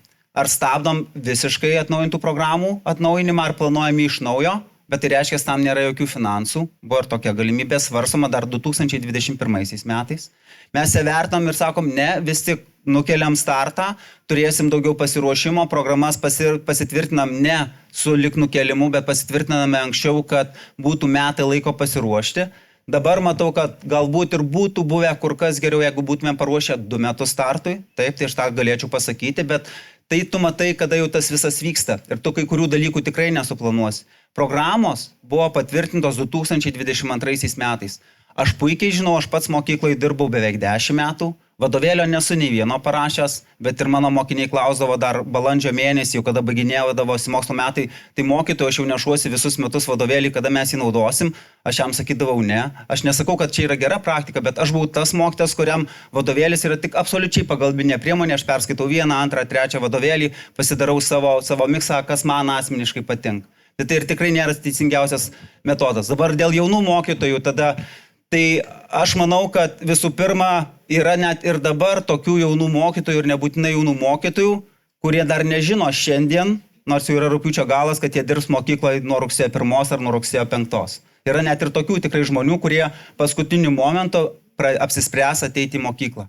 Nes visa Lietuva yra tikrai marga ir aš kaip dirbęs pavaduotojai irgi iš to visų savo 9 metų, gal 4 metus irgi žinau tuos visus, kaip yra ruošiamasi, kaip buvau pats jaunas mokytas, kaip jau ruošiausi. Tai šitoje vietoje ruošimasis, jisai yra labai individualus. Ir tikrai yra žmonių, kurie jau tą darė, tarkim, kurie 2 metus dirba ir aš žinau, koks yra bendradarbiavimas ir su asociacijom, ir kur yra ir jaunų žmonių, ir vyresnių žmonių. Ir taip, vieni ruošiasi labiau, kiti ruošiasi mažiau. Praeitą savaitę teko dalyvauti su mokytoju, kurį nepavadinsi jaunu, tai yra Bitautas, tikriausiai irgi girdėjote istoriką. Tai jisai sakė, aš viską ten skiriau savaitę, persiskaičiau, bet jisai yra patyręs, sako, jisai ten diskutavom su mokinių parlamentų, iš esmės su mokiniais. Tai tas tikrai mūsų visų kiekvieno pasiruošimas yra labai skirtingas. Ir tikrai nebūkime naivus šitoje vietoje, kad dieną X mes visi būsim iki galo pasiruošę. Net ir praėjus metams. Ačiū labai, aš supratau, mes jūsų taip. Vakar aš žiūrėjau bėgimą, 100 metrų bėgimą. Jis buvo atidėtas dėl ieties metimo. Ir dabar įsivaizduokime, ar vėl iš naujo turi pasiruošti tas bėgikas startui, 100 metrų bėgimas. Čia yra labai greitas. Dėl ieties metikų buvo atidėtas startas. Čia yra metafora. Lygiai taip pat ir su mokytojais. Dėl jūsų problemų buvo atidėta šita programa. Ir dabar jūs norite, kad mes nuo rugsėjo 1 pradėtume vėl startuoti iš naujo. Jūs statote mus į labai nepatogią padėtį. Jeigu jums taip atrodo, kad tai yra labai paprasta vėl iš naujo save užvesti, tai jūs tikrai klystate.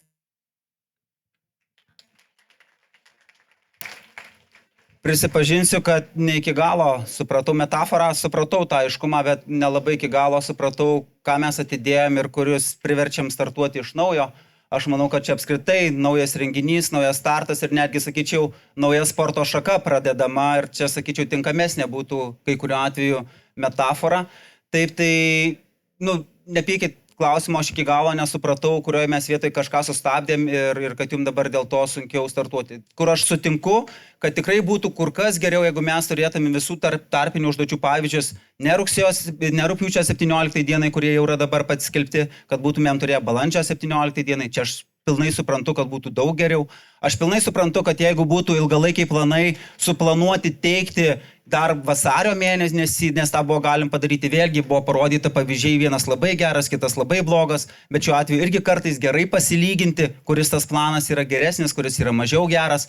Tai tų dalykų, ko norėtųsi turėti šiandien jau kur kas daugiau, negu mes turime, arba jau šiai dienai, tai aišku, aš irgi matau ir kai tu padarai viską, tu irgi matai, kur galėjai padaryti daugiau, kur galėjai galbūt labiau pakontroliuoti nacionalinę švietimo agentūrą, kur pats galbūt galėjai daugiau dėmesio skirti, bet visą laiką tas yra post factum. Tai visą laiką tu, ir man atrodo, yra labai gera refleksija, savirefleksija, kad tu žinai, ką darytum kitaip, nes jau yra praėjęs etapas. Dabar apie ateinantį etapą, tai tikiu, kad ir bent jau man, nežinau, labai toksai didelis virsmas įvyko, kada įdėjinėjom, visi šypsosi, visi veidai įdegė, tai įdegė veidai liko, šypsenų dabar kol kas mažiau liko, tai matom, koksai yra labai labai rimtas klausimas. Bet tikrai siūlyčiau, ką rodė Lilija, tai aš pats prisipažinsiu irgi dar esu sakęs, kad man asmeniškai irgi sunku surasti tuos išteklius, kurie yra, bet reikia paspausti klasę, reikia paspausti dalyką ir reikia padėti trečią varnelę ištekliai. Ir tada ta visa medžiaga tikrai atsiveria ir jos yra daugiau. Ką sako Gintas, mes tikrai irgi kalbėsimės, ar įmanoma programiškai padaryti, kad tada tos populiariausios medžiagos, kurios tikėtina yra geriausios kokybės arba gal net vertinimą galim padaryti, kad jos atsirastų viršų ir kad nereikėtų ieškoti ten kaip kokia, tarkim, šimtinė nuoroda tikrai geros metodinės medžiagos, kur yra populiariausia, tai mes dar tuos visus tikrai padarysim.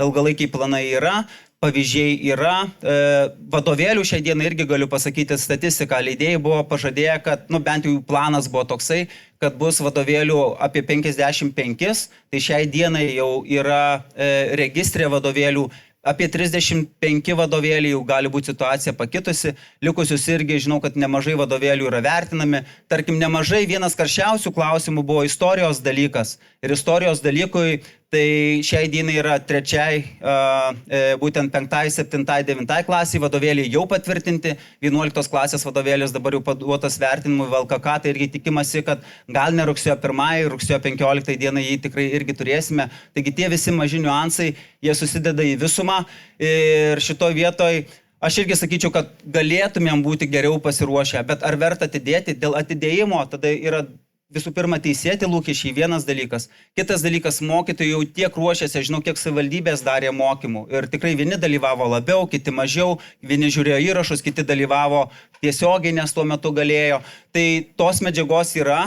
Ir kai klausimas irgi buvo, tai ar čia atnaujintas ar neatnaujintas. Labai skiriasi pagal dalyką. Ir, pavyzdžiui, jeigu imam istorijos 11 klasę, labai atnaujinta. Jeigu imam matematikos 11 klasę, sako, ten iš vis net vadovėlio naujo nereikia, nes nelabai kažkas yra atnaujinta. Tai tas kiekvieno pojūtis jisai gali tikrai būti labai skirtingas. Ir jeigu vienas sako, aš esu pasiruošęs, nes pas mane nieko neatsinaujino, kitas sako, aš ne visai pasiruošęs, nes pas mane atsinaujino, ar aš nerandu dar medžiagos ir visi yra teisūs. Tai ta situacija tikrai bus skirtinga.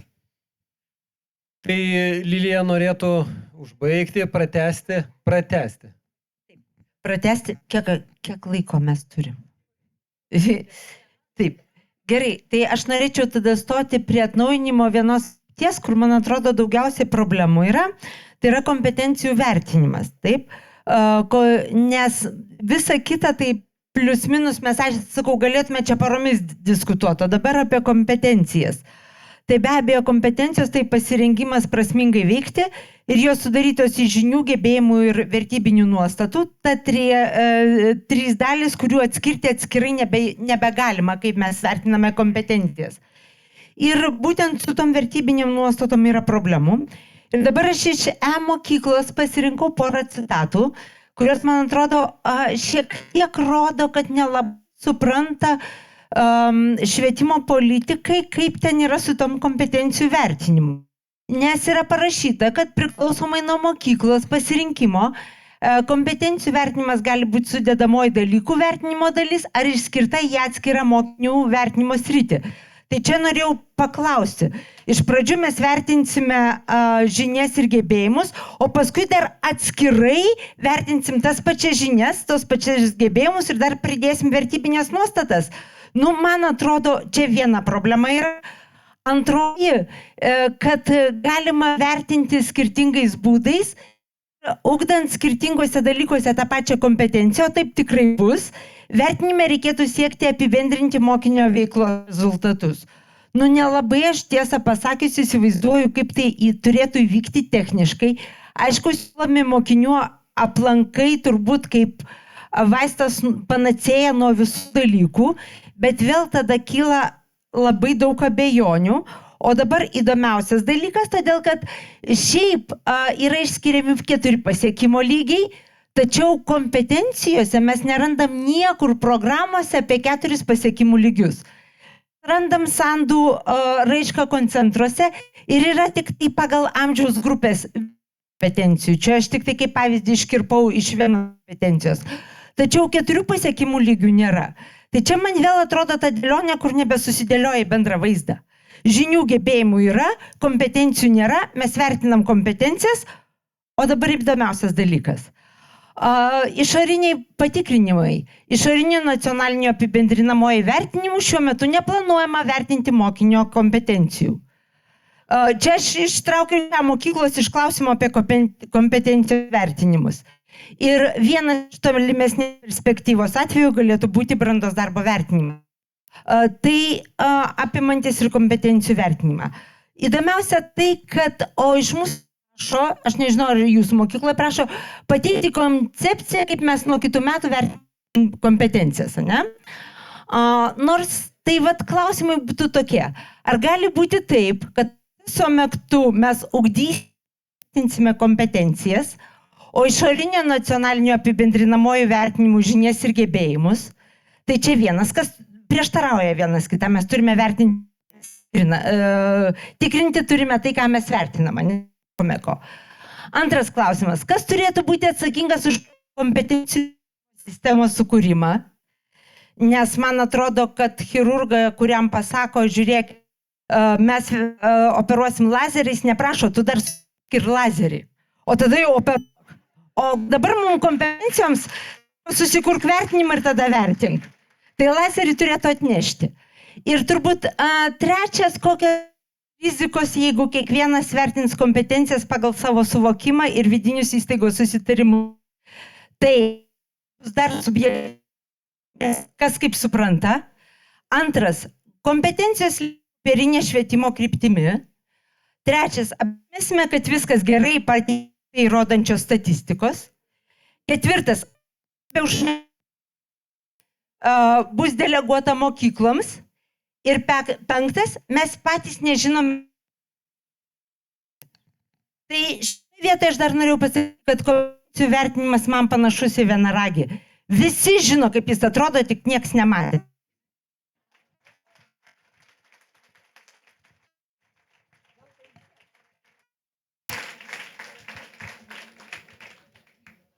Šituo klausimu matyt buvo daug miskomunikacijos ir tarp savivaldybių ir švietimo agentūros. Kompetencijoms nebus atskiro vertinimo, kompetencijos vertinamos tuo pačiu vertinimu, kai vertinamos ir žinios, ir tų pavyzdžių pasaulyje yra aibė, tas pats visų žinomas PISA vertinimas, kuriame vertinamos kompetencijos tuo metu, kai yra klausiamos žinios. Tai nėra numatomas kažkoks atskiras vertinimas. O klausimai... Tai bus vertinamos tik žinios ir gebėjimai? Ne, tame pačiame vertinime vertinamos ir kompetencijos, tai nėra atskiras vertinimas. O tą medžiagą, kur pateikėt, kai yra be konteksto, iš kokio dokumento, kur išimta, būtų gana sunku komentuoti, kokių ten dokumentų rast pavyko, nes kaip matėm ir su ugdymo turiniu, rast galima ten visko. Aš dar gal irgi pakomentuosiu, tas vėl balsas iš šono. Tai vėlgi, ta dalis ir ką minėjo ministras dėl kompetencijų vertinimo, jinai yra ir viena sunkiausiai suprantamų ir kur įvyko sugedusio telefono efektas. Visų pirma, tikrai teko man pačiam girdėti iš mokytojų, kada sako, tai man dabar reikės 30 mokinių, kas 30 dienų suvertinti 7 kompetencijas, dar parkel 4 lygmenius, tai reiškia, man reikės rinktis ten apie 3000 paspaudimų, jisai man sako. Aš žiūriu į tokiom didelėm akim ir sakau, kur tai buvo parašyta, ir pradėjom gilintis ir pasirodo, tai buvo vienų iš mokymų iniciatyva kažkur, tai ir sakau, iš esmės nenoriu kažko kaltinti šitoj vietoj, bet tiesiog, kad to sugedusio telefono jo efekto tikrai buvo. Dabar, kad sugražint bent jau šitoj vietoj ir ką mes bandom daryti su tuo, tai, ką ir sakė ministras, atskirai vertinti kompetencijų nereikės, bet iš to vietoj tas kaip bet yra dažniausiai netoksai, ne visai gal įdomi dalykai dažniausiai būna, bet tiesiog sudėti tam tikrus akcentus. Tai jau yra pavyzdžių, kur ir kompetencijos, ir vertybinės nuostatos yra vertinamos. Tai tarkim tas pats PISA, taip pat tarkim ir tarptautiniam bakalaureate yra irgi labai aiškiai tas išrašoma. Šitoj vietoj pas mus atnaujintose programuose išrašymo to ir nuoseklaus tikrai irgi dar aš asmeniškai įvardinčiau, kad jisai nėra mūsų programų atnaujintų stiprioji pusė, bet link to mes einam. Toliau tada, kada yra kompetencijos ir kompetencijų visuma, ką mes sakome ir ką mes bandome ištransliuoti žinutę, kad brandos atestatas atspindi visumą kompetencijų, kurią įgauna mokinys baigdamas vidurinio ugdymo programą. Bet lygiai taip pat niekur nebus parašyta, kad jo, tarkim, komunikacijos kompetencija yra vertinama ten, nežinau, 10 balų iš 6. Arba ten, tarkim, skaitmeninė kompetencija jo vertinama irgi kažkokiu balu. Tai kompetencijos atskirai vertinamos, jos niekur nebus ir nėra tokio plano ir nebuvo tokios vizijos. Dabar kaip kompetencija ateina į patį dalyką. Tarkime, kalbėjimo dalis, kuri buvo kaip prielaida ateiti į lietuvių kalbos valstybinį egzaminą, tampa tarpiniu patikrinimu ir kalbėjimo dalis išlieka. Kalbėjimo dalyje tai yra ir komunikacinė kompetencija, ir dalykinė kompetencija, ir tam tikra pilietiškumo kompetencija tikrai gali būti atskleidžiama ir jinai vertinama yra integraliai. Toliau, visi didžioji likusie tarpinių patikrinimų vyks skaitmeniniu būdu. Tai vėlgi, atlikdamas mokinys tas užduotis, ar įrašydamas ilgą atsakymą, ar kai kur mokėdamas vien pasileisti, persijungti tam tikrus kitus atsakymus, jis jau rodo irgi tam tikrą skaitmeninę kompetenciją. Toliau tada, kitas dalykas, jeigu vėl žiūrėt pilietiškumo kompetenciją, ar tai yra rašinys, ar istorijos egzaminas, mes tą labai stipriai pasižiūrime. Jei yra kažkokie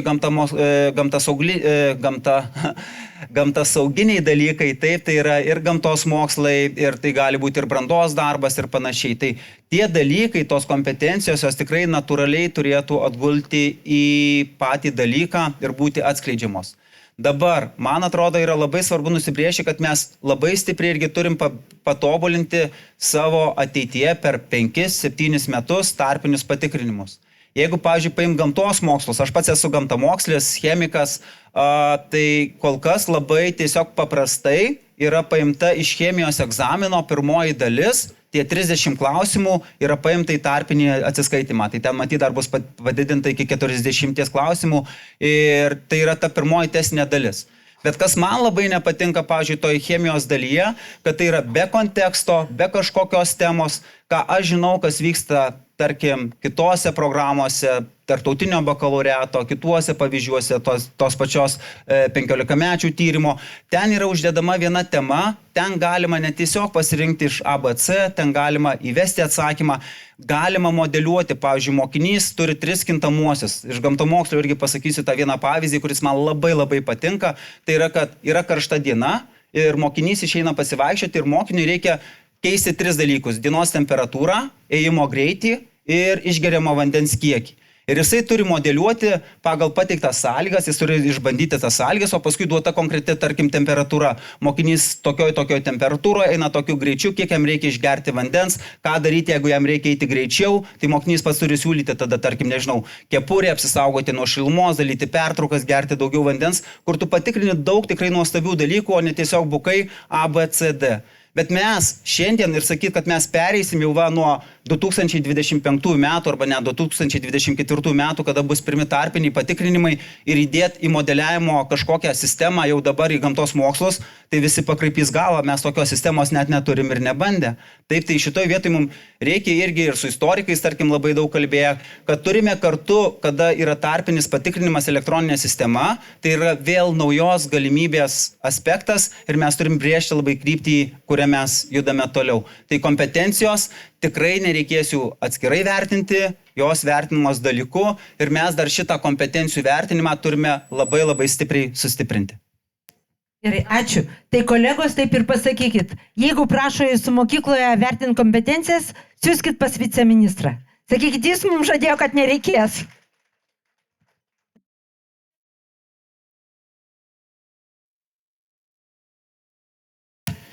Tai su istorikais kalbame ir yra tam tikra iniciatyvinė grupė ir dalyvauja istorijos mokytojų asociacija, tai tikiuosi, kad jie pasidalina tomis žiniomis.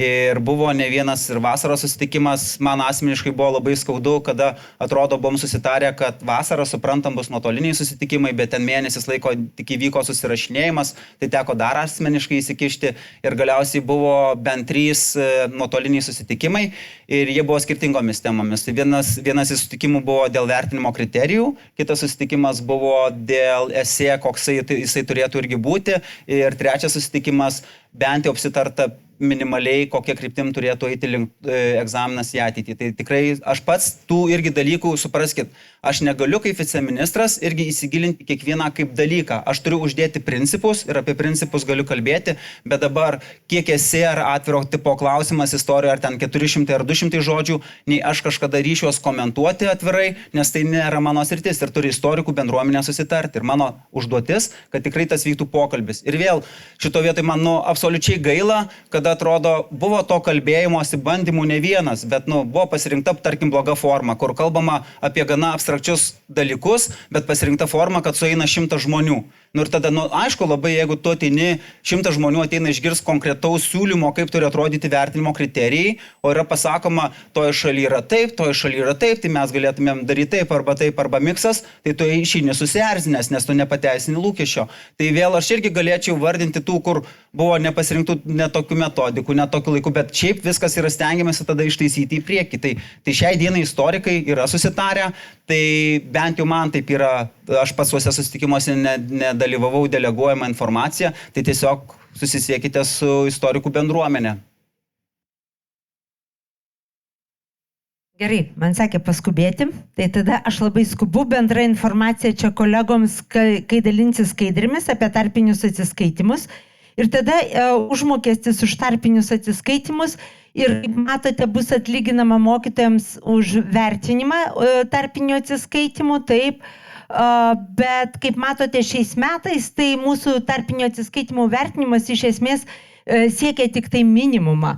Tai mes labai norėtume, kad tai būtų, pamastyti apie tą užmokestį. Ir dabar klausimą, iš karto einu prie klausimo apie tarpinius atsiskaitimus. Ar bus nukelti tarpiniai patikrinimai, jeigu NŠA paruošti užduočių aprašai, užduočių pavyzdžiai, vertinimo normas ir kita nebus deramos kokybės? Nes jau dabar girdėjau iš biologų kritikos, iš istorikų kritikos, lituanistai dar neperžiūrėjo, ne 17 dieną, bet žinant, kaip buvo kalbėjimo įskaita, tai panašu, kad nebus tobulas variantas. Tai čia pirmas. Antras, ar tikrai mažėja krūvis mokiniams ir mokytojams? Tai čia tokiai patikrinimai. Ar planuojam atlygis mokytojams už papildomus darbus, tai čia koks skirtumas jų, kad atsakomybę deleguosime mokykloms. Svarbu teisingai pateikti ataskaitas ir statistinius duomenis. Taip pat atlyginimas už darbus bus toks, kad atsiras reali konkurencija. Trečias variantas. Ir dar vienas klausimas, kokiomis geriausiamis patirtimis remiantis užduotis tarpiniams atsiskaitimams. Plagijuojamas nuo analogiškų užsienio šaltinių, kuriamos nelabai vykusios, abu minėti atvejai plus vietinės komisijos, kurios nustatys, kad viskas gerai. Čia reaguodama į dabartinį skandalą buvusi.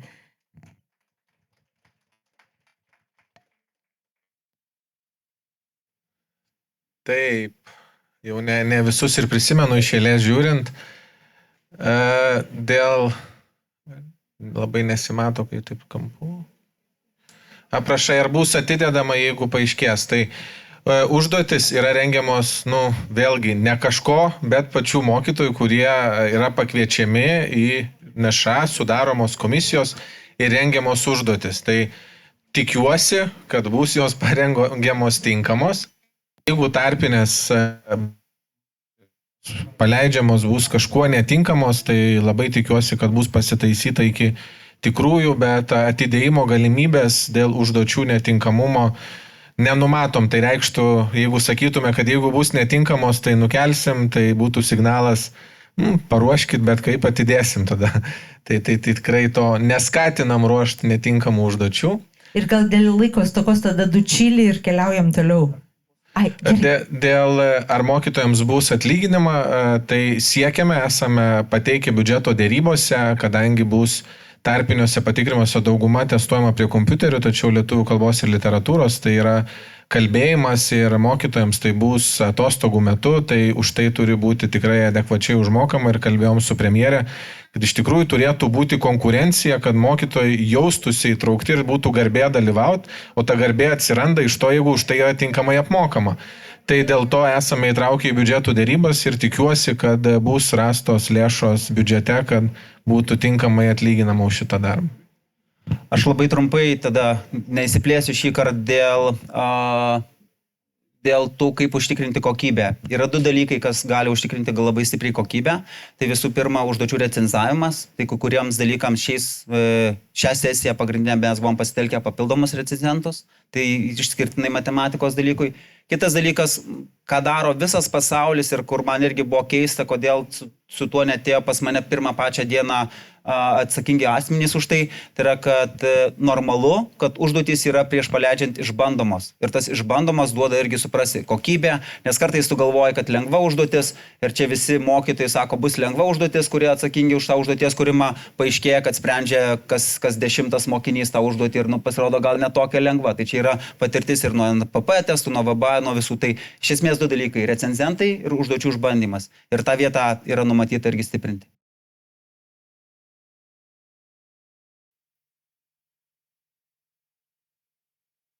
Ir paskutinis, man viskas, nes jau laikas spaudžia. Sako, kad kiekviena reforma yra sudaryta iš 3 sudėtinių dalių. Tai yra laiko kokybė. Vieną iš jų visada reikia paaukoti. Ką aukojame, kai ateina atnaujintas turinys ir tarpiniai atsiskaitimai? Tai matyti nėra tokio, kad kažkuris yra visiškai tik auka, o kažkas yra visiškai gyvendinama. Tai daugiausia matyti, ko ir siekiame, tai atrasti finansų, jeigu būtų galbūt ruošiamasi iš anksčiau ir tas procesas galbūt būtų kitoks, tai tų finansų tiek, kiek dabar reikia, gal tiek nereikėtų, jeigu būtų pasiruošta nuosekliau. Pradedant jau tik pasileidus naujoms ugdymo programoms, pradėtume ruošti iškart jau naujas ir tobulinti procesą, tai gal tų finansų būtų reikėję ne tiek, o kokybė, kaip ir jau buvom šiose diskusijose kalbėję, pavyzdžiui, ir su kompetencijų vertinimu, tai nuo pirmo žingsnio nestartuojame su tokia kokybė, kokio lūkesčio turime, bet su atnaujintomis programomis, su atnaujintų vertinimu kokybė turės taip pat laikę augti. Tai, Lilija, dar turi kažką pasakyti mums? Vienu žodžiu, tai ką aukojame? Šiuo atveju? Ant laužo degina mokytoją. Tai gerai, kad taip smagiai užbaigiam šį klausimą. Turbūt ir buvo paminėta, turbūt atlygio klausimas svarbus. Ir Erika, kaip žinot, mūsų mėgsta labai skaičiuoti ir turbūt pereisim prie skaičių. Ir prie atlygio ir tų dalykų, kurie irgi yra labai svarbu, nes darbas yra svarbu, programos svarbu, bet atlygis irgi už tą darbą irgi tikrai, kaip matom, vaidina nemenką vaidmenį apsisprendžiant likti švietimo sistemoje, iš jos trauktis, o gal kažkada atlygis bus toks, kad norės grįžti pasitraukę iš švietimo sistemos. Tai būtų turbūt tas kriterijus, kuris bus 5-1. kaip stojom į pedagoginį universitetą tada. Tai čia kiek mokytojas uždirba. Kiek mokytojas uždirba, irgi turbūt turim nemažai diskusijų. Mes darybose turėjom tokį įdomų pastebėjimą iš berods socialinės apsaugos ir darbo ministerijos teisininkė, kai švietimo ministerija.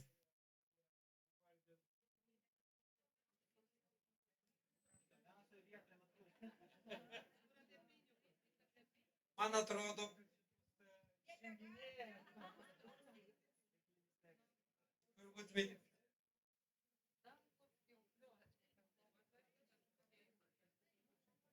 baterijos, matot, baterijos ne tik mokytojų įsikrauna, bet ir mikrofonų ir pakrovimas yra labai svarbu energija. Ne? Tai jeigu grįžti, kur nutrūko mintis, o mintis, kad mokytojai, kiek mokytojai uždirbo. Ne? Ir Eglė įvardino skaičius, aš jau netiek svarbu atsimenu, koks ten buvo skaičius, nesu skaičių žmogus, bet esmė buvo tokia, kad socialinės apsaugos ir darbo ministerijos atstovė pasakė, kad labai norėtų eiti dirbti į mokyklą, kad toks, jeigu toks yra atlygis, tai mes tikrai pakvietėm, bet pasirodo, kai mes išgirstam tos skaičius, šiek tiek nustembam, kad tie skaičiai, kurie yra deklaruojami ir pateikiami, mes tų skaičių nematom savo kortelėse ir bankų sąskaitose. Tai iš tikrųjų gal pabandykim, tada Erika mus pabandys, kaip čia suvesti tas linijas, kokie tikrai realūs skaičiai.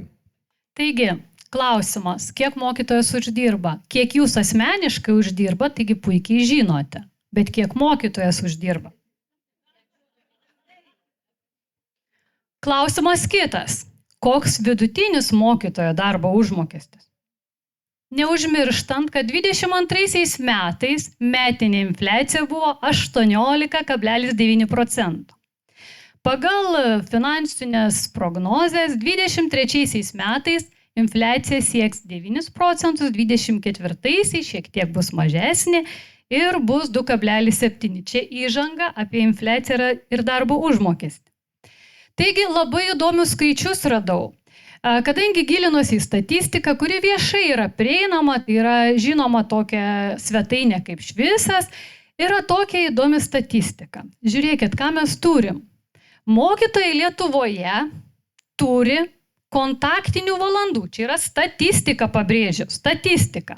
Pavyzdžiui, Birštono savivaldybėje 22-23 metais viename etate turėjo 820 valandų. Nemažiau, čia yra statistika, taip? Tačiau ateinančiais metais jau jie turėjo 876 valandas. Kokią situaciją turim didžiuosiuose miestuose? Vilniaus mieste kontaktinių valandų vienam mokytojui tenka 794, po metų jau 799. Sakysit, kasgi čia yra tik tai 5. Deja, kai suskaičiuoji, kiek mokytojų yra Vilniuje, tai yra labai daug. Na ir ką turim toliau? Tose pačiuose savivaldybėse, matėt, kiek yra valandų, turim situaciją tokią, kad reikia pasveikinti Birštoną, Birštonas pirmauja ir net 82% Birštone turi pilną etatą. Tarkim, toliau Vilniuje, kadangi didmiestis, visa Lietuva gyvena Vilniuje, net 67% mokytojų dirba pilnu etatu. Tikriausia, nelabai linksma. Ir visą situaciją matome tokią, kad Anykščių rajono savivaldybėje dėja tik 33% turi pilną etatą. Taigi iš viso Lietuvoje pagal statistiką 59% mokytojai dirba pilnu etatu. Ką padauginus ir padalinus mes randame. Ogi situacija tokia, kad vienas mokytojas vidutiniškai turi 21 kontaktinę valandą. Ką tai reikštų? Na, tai paskaičiavus, beveik visi Lietuvos mokytojai turėtų turėti pilnus etatus. Bet kas atsitinka? Atsitinka taip, kad Lietuvos mokytojai turėdami net ir 28 kontaktinės pamokas, pilno etato neturi. Taigi, o dabar apie skaičius, kiekgi teoriškai mokytojas turėtų uždirbti. Kaip matėte ankstesnėje skaidrėje, aš ten paskaičiau, kiekgi tos Lietuvos mokytojų yra, kiek iš viso pedagogų yra. Ir dar įdomumo dėliai pasakysiu, kad pačioje visoje Lietuvoje, kai yra deklaruojama ir visi jūs galvojate, kad mokytojai yra beveik visi ekspertai ir metodininkai, dėja skaičiai nekalba to. Lietuvoje yra 57% mokytojų ir vyresniųjų mokytojų. Ir tik 43% yra mokytojų ekspertų. Vat matau vienoje eilėje, taip sutapo, sėdi 3 ekspertai. Net 3 ekspertai, čia antroje eilėje. Taip. Na ir koksgi mokytojo atlyginimas būtų, jeigu mokytojas turėtų pilną etatą. Taigi, už pilną etatą, kuriame gali būti ir 28, ir kažkas sako, ir 29 kontaktinės valandos, jis uždirbtų solidžią sumą. Šaržuoju. Nuo 1500 iki 2118. Ką tai reiškia? Bruto. Tai reiškia ant popieriaus. Na ir rankas jis gautų apie 1000, kurį galėtų vardinti Alius tikriausia. Taip, nes vakar kalbantis ir kalbėjo, kad dirbi ir uždirbi tą 1000. Na ir tikėtina, kad mokytojai ekspertai uždirbtų 1300.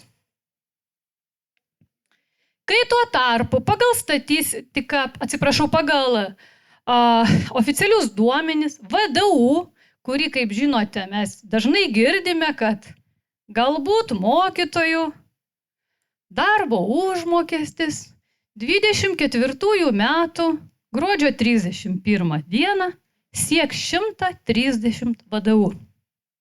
Taigi, 23 metais VDU yra 1975 eurai. O kiekgi sąlyginai mokytojai skaičiuodama ministerija pinigus, kiekgi skiria vienam mokytojui darbo užmokesčiui. Taigi vienam mokytojui yra koeficientas R, visiems iki skausmo pažįstamas R koeficientas ir, tikriausiai visi girdėjot, R koeficientas. R koeficientas tai yra toks koeficientas, kai skaičiuojami pinigai kiekvieną metų rudenį, norėjau sakyti pavasarį, skaičiuojami ir vienam etatui yra skiriamas toks koeficientas, tai yra 9,92, tada jį daugina iš bazinės pareiginės algos ir vienam mokytojui paskaičiuoja, kad reikia ir tiek duoda valstybė pinigų 1845. Prieš tai rodžiau, kokia yra vidutinė alga. Ne mokytojai. Kokios prognozės? Lietuvos banko, ne mano prognozės. Kad vidutinis darbo užmokestis 24 metais bus 2100. Taigi matematikai labai greitai paskaičiuotų, kągi reikštų 130 VDU. Na ir kaip žinot, ir gerbiamas ministras minėjo, kad įsipareigojimas tas yra, nes 18 vyriausybės programoje, čia įdėta, matot, iš programos citata, kurioje kalba ir apie etatinį peržiūrėjimą, jeigu gerai kas matote, ir kalbama, kad 24 metais bus 130 VDU. Taip pat ir partijos įsipareigojo, kad siektinas rezultatas, sėkmės rodiklis bus 130 VDU. Taigi ir žinot, ką mes paskaičiavom, tiksliau ne mes, o labai rimti Lietuvos ekonomistai, kad norint pasiekti 130 VDU, reikia kelti mokytojam atlyginimą 52%.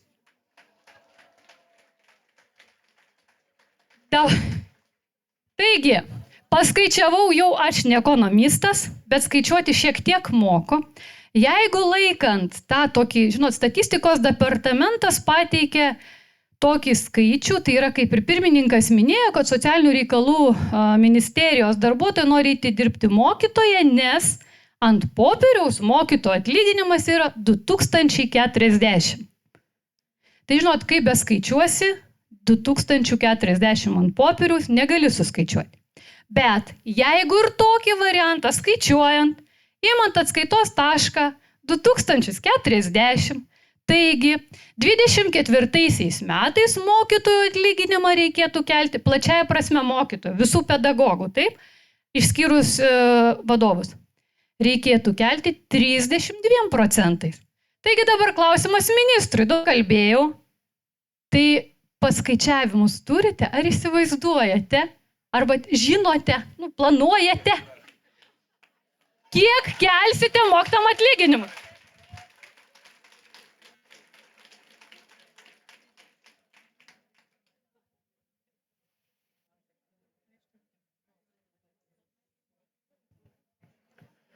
Tai tie paskaičiavimai yra. Mes kreipėmės ir į finansų ministeriją, pateikėm prašymus, kiek reikalinga finansų kitais metais. Nors atlyginimas pastaraisiais metais buvo didinamas mokytojams, jeigu žiūrėtume su kitais viešajam sektoriu dirbančiais pakankamai reikšmingai, bet kaip ir pristatė, infliacija praktiškai suvalgė visą tą kilimą, kiek buvo bandoma. Ir suprantant, kad to laiko iki 24 metų, tai nesinorima gruodžio 31, nes jau bent jau rugsėjo 1, kad aišku, kiek kyla, suprantam, kad žingsnių padaryti tiek, kiek mes atsiliekam, yra praktiškai neįmanoma. Tai planas yra toks, kad didinamas atlyginimas būtų nuo kitų metų sausio 1 ir nuo kitų metų rugsėjo 1, kad po rugsėjo 1 didinimo pasiektume 130% mokytojų vidutinį darbo užmokestį lyginant su šalies vidutinio darbo užmokesčiu. Pagal statistikos departamento duomenys, nes ten ir tie rodikliai yra įsipareigojami, jie užfiksuoti. Aišku, eigoje galime galvoti, keisti metriką, nes paskaičiuoti galima, ar ten perverčia vidutinės pajamas prilyginant pilnam etatui, ar dar kažkokių tų metrikų yra įvairių. Bet turime laikytis to, koks yra įrašytas susitarimas. Jeigu pakeisi metriką, tai keisis ir atstumas. Jeigu bėgant 10 km 5 nubėgų sako, kad visgi skaičiuosim atstumą myliom ir bėgkim 10 mylių, tai truputį pasikeičia tada viskas. Bet įsipareigojimas toks, koks užfiksuotas, su rodikliais ten užfiksuotais pagal statistikos departamento duomenis ir planuojamas didinimas. Tas taikinys, į kurį taikom 130%, tai ir šalies vidutinis darbo užmokestis retai, kaip čia juda pagal prognozes, paaiškėja, kad padidėjo daugiau, jeigu žiūrėtume ir praeitų metų, kokios buvo prognozės ir koks buvo realus augimas, panašiai matyti ir šių metų gali nepasiteisinti. Dėl to tas didinimas per 2 kartus ir gali būti tikslesnis, nes jau bus tikrai aiškiau, kiek visgi ir vidutinis šalies darbo užmokestis keičiasi. Tai tikslas yra pataikyti tą judantį taikinį, dėl to ir šūviai yra 2, vienas priartėti, o jau pataikyti. Nežinau kaip jum, bet ir man dalyvaujant ir dėrybose, taip ir aš tai nesupratau. Suprantu, kad sunku ir kalbam, kad tie atlyginimai didinami, bet, pavyzdžiui, aš net ir iki šiol nežinau, o kiek mes planuojam galbūt ir kiek jūs paprašėt finansų ministerijos, kad galbūt mokytojai įsivaizduotų eiti iš darbo ar jau palaukti to didinimo, ne, ta prasme, kokie tie skaičiai yra, gal galėtume. Nes gal jūs paprašėt didinti 5%, tai gal neverta ir laukti, ne? Bet gal jūs paprašėt 52%, mes iš tikrųjų nežinom, net dėrybose dalyvaudami, nepavyko nuo sausio mėnesio išgauti kažkokio tai aiškumo, vis nuolat atidedama, mes turim palaukti ir dabar klausimas atėjo mokslo metai, kiek laukti aiškumo, kada jūs mum atsakytumėt konkrečiai, nes turbūt visiems ši informacija yra pakankamai svarbi. Tai, man atrodo, aš irgi esu tos dėrybinės komandos, kur mes su Andriumi ir jūsų deleguotais atstovais sustinkame labai jau lygiai grečiai ir nuosekliai jau nuo žiemos pačios. Tai ir nuosekliai laikomės pozicijos, kad turėtų būti pasiektas tas judantis taikinys, ką paminėjo ministras. Šiai dienai mes esame, tai tu palaukit, aš pabaigsiu, dar nebaigiau kalbėti. Taip, tai tą taikinį jį numatyti yra labai sudėtinga ir dabartinė situacija 2023 metų pagal ir vis tiek tas atlyginimas vidurkis, koks yra skaičiuojamas, jisai bus žinomas tik tai, kada praeis kalendoriniai metai, bet jisai prognozuojama, kad bus apie 112-113%. Taip, tai šita vieta yra tas atspirties taškos, nuo kurio mes galime irgi prognozuoti, kiek mes esam kito taikinio. Taigi, pagal praeitų metų prognozes yra prognozuojama, kad tas taikinys, kuris yra mūsų priešaky, yra apie 18%. Tai yra prognozė. Dabar, ką mes esam ir jūsų komandai sakė, kad mes prašom palaukti rugsėjo 28 dienos,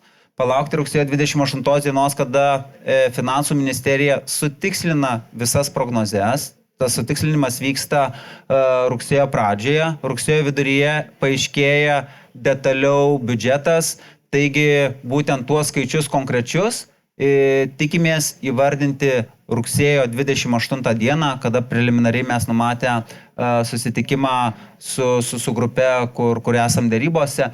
Taip, tai būtent 28 dieną įvardintumėm, bet ta startinė pozicija, ar tikrai tai išliks 18%, kaip tas 18%, ar kažkoks kitoks procentas, kaip jisai būtų skeliamas, kiek nuo sausio 1, kiek nuo rugsėjo 1 dienos, tai šiai dienai mes tikrai negalime įvardinti garsiai, bet tą skaičių, nuo kurio atsispirti, tai yra apie 112-113%.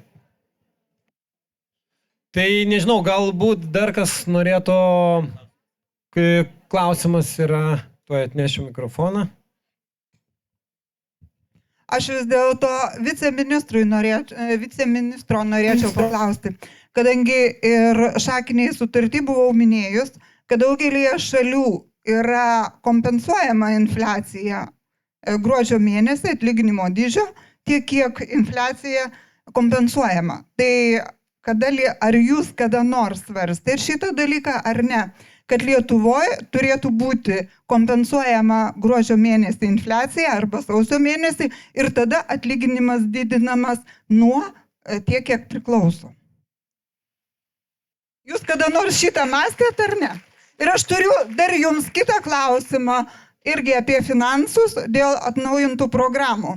Kai ministerija darė pristatymus regionuose, atnaujintas programos ir įtraukusis mokymas. Tai aš kaip skaičiau, ministerija išleido nemažą sumą pinigų. Kiek tai buvo, koks buvo pasiektas tikslas, ar jūs pasiekėt tikslą, ko jūs norėjot? Nes aš noriu papasakoti, kaip vyko pristatymas Klaipėdos mieste. Žodžiu, ministrė 40 minučių kalbėjo, bet antras sakinys buvusios ministrės buvo toks. Šiandien apie finansus nekalbėsim. Apie visą kitą ir apie nieką. Ar ne, Lilė? Antra dalis buvo suskirstyta. Vieni eina į ūtą, kiti įtraukusis ugdymas. Moderatorius įtraukiojo ugdymo tiesiog labai gražiai pasakė. Čia susirinko šviesi švietimo visuomenė. Nepatogių klausimų nebus. Tikiuosi nebus. Tai ko tada klausti? Kad patiktų ministerijai. Ir kai dabar yra kalbama, kad važinėsite, gerbiamas ministrė, į mokyklas, klausinėsit mokytojų, kaip jiems sekasi dirbti, tai vėlgi vadovas tenksis padaryti, kad nepatogių klausimų nebūtų. Kada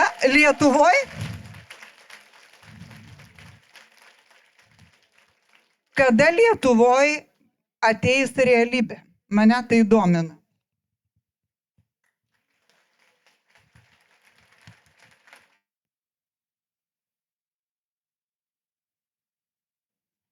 Gerai, tai tada nuo antros dalies pradėsiu, nes tiesiog daug irgi buvo pakomentuota.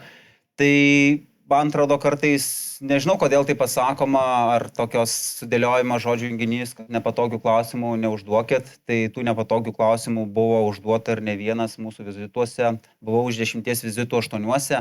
Taip, tai tikrai galiu atsakyti, kad tie klausimai nebuvo derinami iš anksto, ar tikrai kiekvienas galėdavo išreikšti savo valią, pakelti ranką, perklausti. Kai kurie klausimai buvo klausiami kelis kartus. Tai ir šiandien aš manau, kad tikrai jūs jaučiatės visi laisvi ir galite dar užduoti klausimų, kiek norite, ir tikrai to nėra, kad negalėtumėt neužduoti klausimų. Toliau tada dėl to, kiek pinigų skirta, tarkim, apskritai bendrai, tai čia reikėtų vėl pasižiūrėti ir tuos metus. Aš tikrai visų tų skaičių nesinešioju, patikėkit manimi, kiek jų, jeigu norit kažką galima atsiųsti, visą laiką patikslinti, bet tikrai nepykit, kad neatsimenu jų atmintinai. Ką aš galiu pasakyti, kur yra didėjimas finansavimo?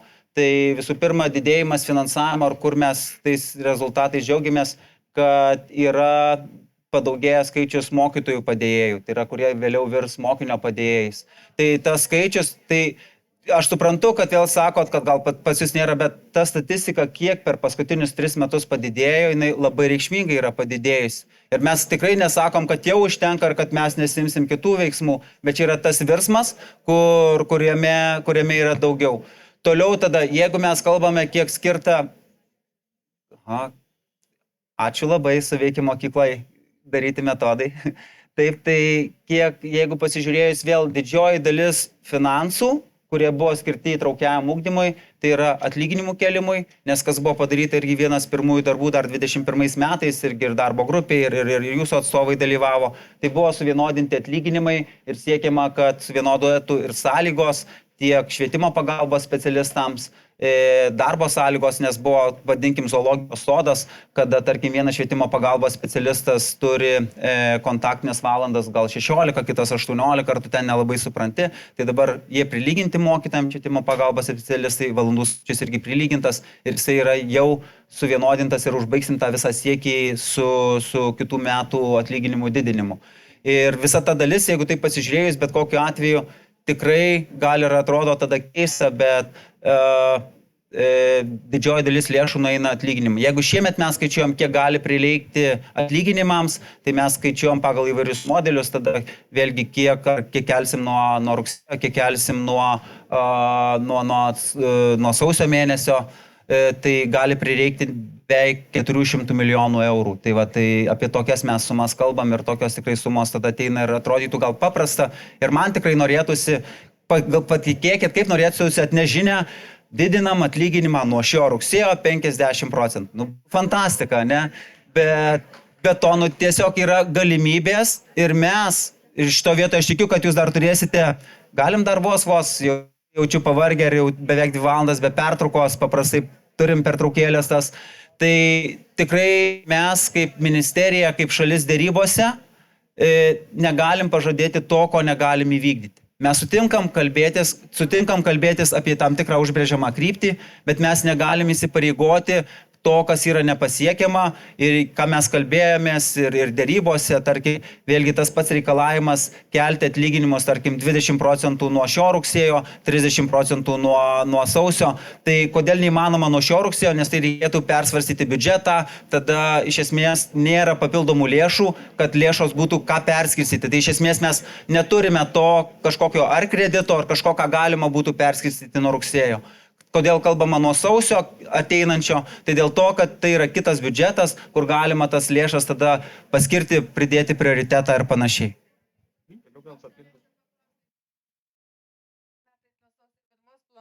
Planuojama skirti nuo bendro vidaus produkto kokį procentą švietimui? Kiek planuojate prašyti nuo bendro vidaus produkto, kad būtų švietimui skirta? Tai planuojama ir planas yra biudžeto. Kokį procentą konkrečiai? Kokį procentą? 4, 5, 6 procentus? Tai 2 procentus? Procentas tas yra apie 5 procentus. Nėra, jeigu yra fiksuotas, tarkim, saugumo klausimams fiksuotas yra procentas, kiek skiriama ir nemažiau, ir mes jį tik dabar pasiekėm, švietimui nėra tokio niekur fiksuoto procento. Tai yra, kad fiksuojama pagal susitarimą nemažiau 6 procentai. Taip, tai šito vietoj susitarimas, jisai yra nacionaliniu lygmeniu ir jos siekiama ir tas priklauso, tu negali pasakyti. Siekiama konkrečiai, ką, pavyzdžiui, ministerija pasiruošusi padaryti, kad pasiektas 6. Tai yra jau suformuotas poreikis nuo vasaros pradžios, kokį mes esam pateikę finansų ministerijai, kiek yra lėšų prašoma ir kokiom eilutėm prašoma, ir atlyginimų kėlimas, ir švietimo pagalbos specialistai. Atsiprašau, jūs neatsakote klausimą. Paprastą klausimą. Nes į šitą klausimą negalima atsakyti ir kodėl. Negalima atsakyti kodėl, nes tuo metu prašau. Todėl, atsiprašau, tada aš norėčiau užduoti kitą klausimą. Kodėl švietimo ministerija taip nemyli savo mokytojų? Ministras nori iš to klausimų pasisakyti, perduodu žodį, prašau. Aš kaip labai mylintis mokytojus norėčiau įsitraukti diskusiją. Tai dėl švietimui skiriamo procento, tai žiūrėkim, kokiu esam situaciją pagal paskutinius duomenis. Mes lenkiam ES vidurkį, yra 5,5 procentų. Ar nuo to jaučiamės laimingi ir ar 6 procentai mūsų išgelbėtų? Turbūt ne. Kai bus paskaičiuoti 23 duomenis, nes čia buvo 21, buvo didinama. Ir kaip prašoma dėrybose, nėra žiūrima į procentą, koks yra nuo BVP, nes mes nežinom, koks bus BVP 24 metais. Bet ką mes galim ir į ką žiūrim, tai yra sąlygas kiekvienam mokytojui, kiek galėtų augti darbo užmokestis remiantis prognozėm. Gerbiamas ministrė, jeigu aš neklystu, buvo apie 4 procentus nuo BVP. Ne 5,5. 5,5 naujausiais duomenimis. Kažkaip tai man nusifiksavę, gal aš klystu, bet buvo apie 4 Galėsim procentus. pasidalinti. Ir čia ko norėčiau paprašyti, tai visi matyti čia esantys suprantam, kad pinigai iš niekur neatsiranda valstybės biudžete. Tai yra tiek, kiek sumoka mokesčių mokėtojai. Finansų ministerija daro mokesčių reformą. Matome, kiek susilaukė pasipiktinimo, kiek asociacijų kreipėsi, kad nereikėtų keisti mokesčių. Tai norėtųsi palaikymo, kad kuo daugiau surinksi mokesčių, tuo daugiau galėsim perskirstyti per biudžetą ir skirti mokytojams. Nes dabar, pažiūrėjus Lietuva pagal mokesčius, kokią dalį perskirsto BVP valstybė, tai esam treti nuo galo. Pagal tai, kiek skiriam švietimui kaip procentą nuo BVP, lenkiam ES vidurkį. Tai pagal perskirstimą mes esam vieni iš lyderiaujančių iš to, kiek valstybė turi biudžetą ir kiek skiria mokesčių. Problema, kad mažai turim. Ir tikrai tiek ministerijai, tiek visai vyriausybė yra be galo svarbu, kad mokytojoms sąlygos gerėtų. Bet atsiremiam į tam tikras lubas, kurių nepavyksta pramušti, nesurenkant daugiau mokesčių. Aš norėčiau pasitikslinti 5,5 procento, tai čia su Europos finansavimu.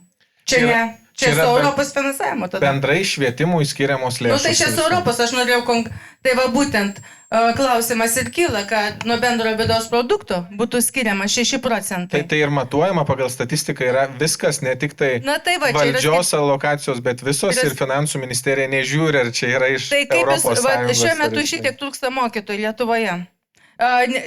Nesirenka pedagogikos.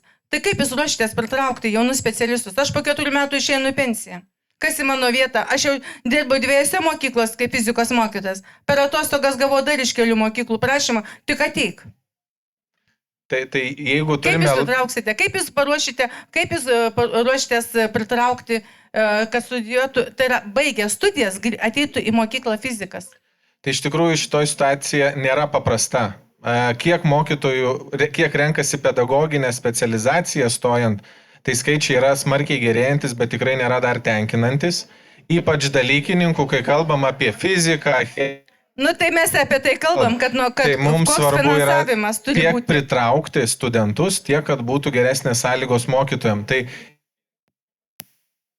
kas gali turėti mokytojai ir mums tai yra didžiausias prioritetas siekiant užtikrinti atlyginimo augimo, kad mokytojų dirbti būtų kuo palankesnės sąlygos. Apie tai čia ir kalbam, apie tai ir nacionalinis sutarimas ir tai yra mūsų prioritetas.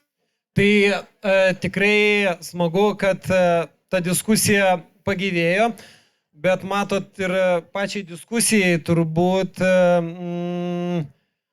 trukdo šiek tiek tos baterijos įsikrovusios ne tik mikrofonų ir mokytojų ir ta diskusija turbūt nėra labai sklandi ir gal tai ir normalu ir tai įtampa dėl to kyla, bet aš, kadangi vis tiek, kaip Lilija sako, kažką reikia aukoti, ne? Laikas mus spaudžia ir turim aukoti gal šiuo atveju tolimesnę diskusiją, bet mes ją būtinai pratęsim po pertraukos, bet aš norėčiau diskusiją visgi užbaigti, nuo ko ir pradėjom. O pradėjom tai nuo konkretaus mokytojo.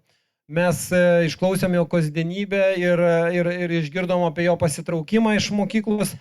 Tai, Aliau, ar po šitos diskusijos tau pasidarė aiškiau? Ir ar tu grįši nuo rugsėjo į mokyklą?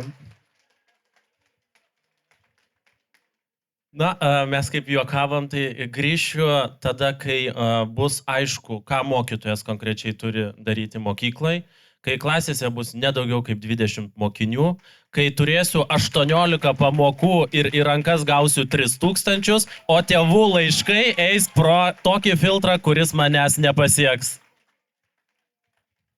Tai ačiū Jums, ačiū už kantrybę, ačiū ministrui, ačiū viceministrui ir ačiū Aliui. Man atrodo, bus mums apie ką padiskutuoti po pertraukos. Dabar kviestumėm bendrai nuotraukai, tada, kur jinai bus, Danguolė turbūt pasakys.